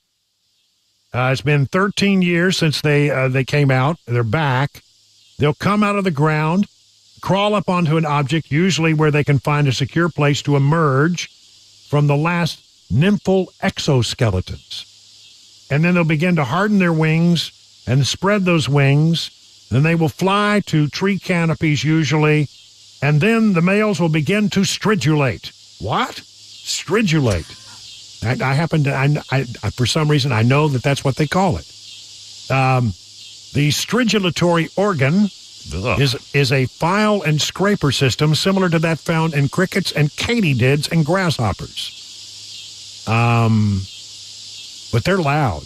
I mean, a cicada can be quite loud. So what happens is the males, it's the whole mating thing. Oh. That's right. The cicada male makes a sound to attract the nearby females, who respond by snapping their wings. The male hears this and responds by moving just a little closer. Hey, baby, come over here and click those wings, would you? That's right. That's what it's all about. The stridulation is a mating sound used to attract the females, and the females, they don't stridulate. Only the males stridulate. That seems like that just doesn't sound very nice. Yeah, it doesn't. No. And but apparently they're starting to emerge. Okay, let's get ready. Okay, enough of that. Oh, you're playing that sound, aren't you? They're stridulating. Yeah, they're stridulating right there like crazy. Well, apparently, we asked people, have you seen any cicadas as yet? We heard that a few were emerging from the ground in Murfreesboro, and then you said on the super text line, the Members Nutrition super text line, you said some people said they were starting to emerge in Columbia. Yeah, I had more than one, but then I had another one that followed up that said, I'm in Columbia, I work outside all day, I haven't seen one. Wow. So, who knows? I guess they're only in certain places. Some areas. Yeah, if you use an insecticide on your lawn, you probably killed them while they were under the ground for 13 years. So, I mean, that may be part of the problem. You have to get into a truly kind of wild area. Yeah. Now, I made a cursory trip around the vast Wilson Estate here in Watertown, and there were none in my yard. Now, I have part of my yard is grass, and it is maintained. And I'm trying to get a decent lawn going. The other is sort of just more of a wild field that I keep mowed. But none, I went to all of the areas. I couldn't find one cicada, but I think they probably will start down south where it's a bit warmer. This is about ground temperature. And then as the temperature, get a little further north and the temperatures warm up. It was 86, 87 degrees today. Right now it's still 84. Yep. Seemed like that would be enough to get the cicadas to come out. Could hit 90 tomorrow. That may be the day that that could be. Was that right? Out. Well, wow. The loud noise is created by male insects to attract the females. The females cut little slits in tree branches to lay their eggs. They can lay up to 60 eggs per notch in the branch. The eggs then hatch anywhere from 15 days to a month. They look like little tiny ants once they hatch, and they start digging back into the ground to find a tree root to attach themselves to. And then they sleep and grow for 13, or in some cases, 17 years. Middle Tennesseans will experience the millions from the 13-year brood. Overlapping species will be heard across central Illinois. Two different broods do not mate. They don't cross-mate. Each species has a specific buzzing noise to attract females to their own type. The adult stage will probably be about 6 weeks, but they won't all come out on the same date. So this could be the sound you'll hear all the way through June. All right. June, cicadas. The question, are they harmful to your gardens? A lot of people want to know. Do I need to worry? Yeah, good question. No, not at all. The EPA says cicadas are generally harmless to your garden. That's according to the EPA. Pesticides are ineffective at keeping cicadas away. Applying pesticides to control cicadas may harm other organisms, including the animals that eat cicadas. You know what animal eats a lot of cicadas? Grogu? Well, no, I've been waiting. I don't know. Grogu was acting weird last night. She was not wanting to come in for after her evening potty run before it's time to go to bed. She was on alert for something out there, but I don't think it was cicadas. She can feel them coming. No, copperheads. Copperhead snakes love cicadas. That's lovely. They're crazy about them, and they climb up on trees and eat them. And so if you see a lot of cicadas, be also on the lookout for copperheads. 50 minutes now past the hour of 6 o'clock.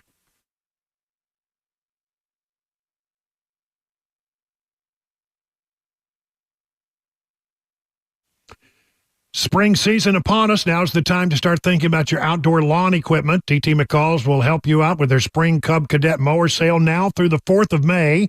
This is May 1st, so you got a few more days at the Cookeville location. Now, you should know that DT McCall & Sons is ranked as one of the top Cub Cadet dealers in the United States.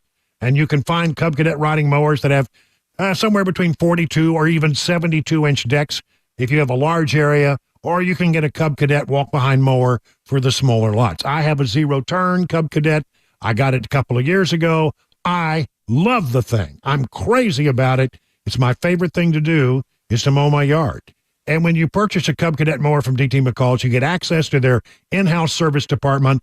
Nearly impossible to find mower service like this anywhere else. So, with a large selection of Cub Cadet mowers, free delivery, and an in-house service department, it's an easy choice. Again, that's through May 4th at the Cookeville location, the Spring Cub Cadet Mower Sale. Don't you miss it. Learn more at ttmccalls.com. Hey, what's up, guys? This is Matt Murphy for Members Nutrition. I want to tell you about the Members Nutrition difference, and I want to encourage you to go over to the Members Nutrition website. Number one, they believe at Members Nutrition that they can sell vitamins and supplements at a lower cost point, and they're doing it every single day at membersnutrition.com. Number two, they want to make these products right here in the United States of America, not from some overseas company, and they do that every single day. I encourage you to go to membersnutrition.com. You'll get 50% off your purchase price at checkout. You don't have to put in any codes. Just go to membersnutrition.com. Once again, membersnutrition.com.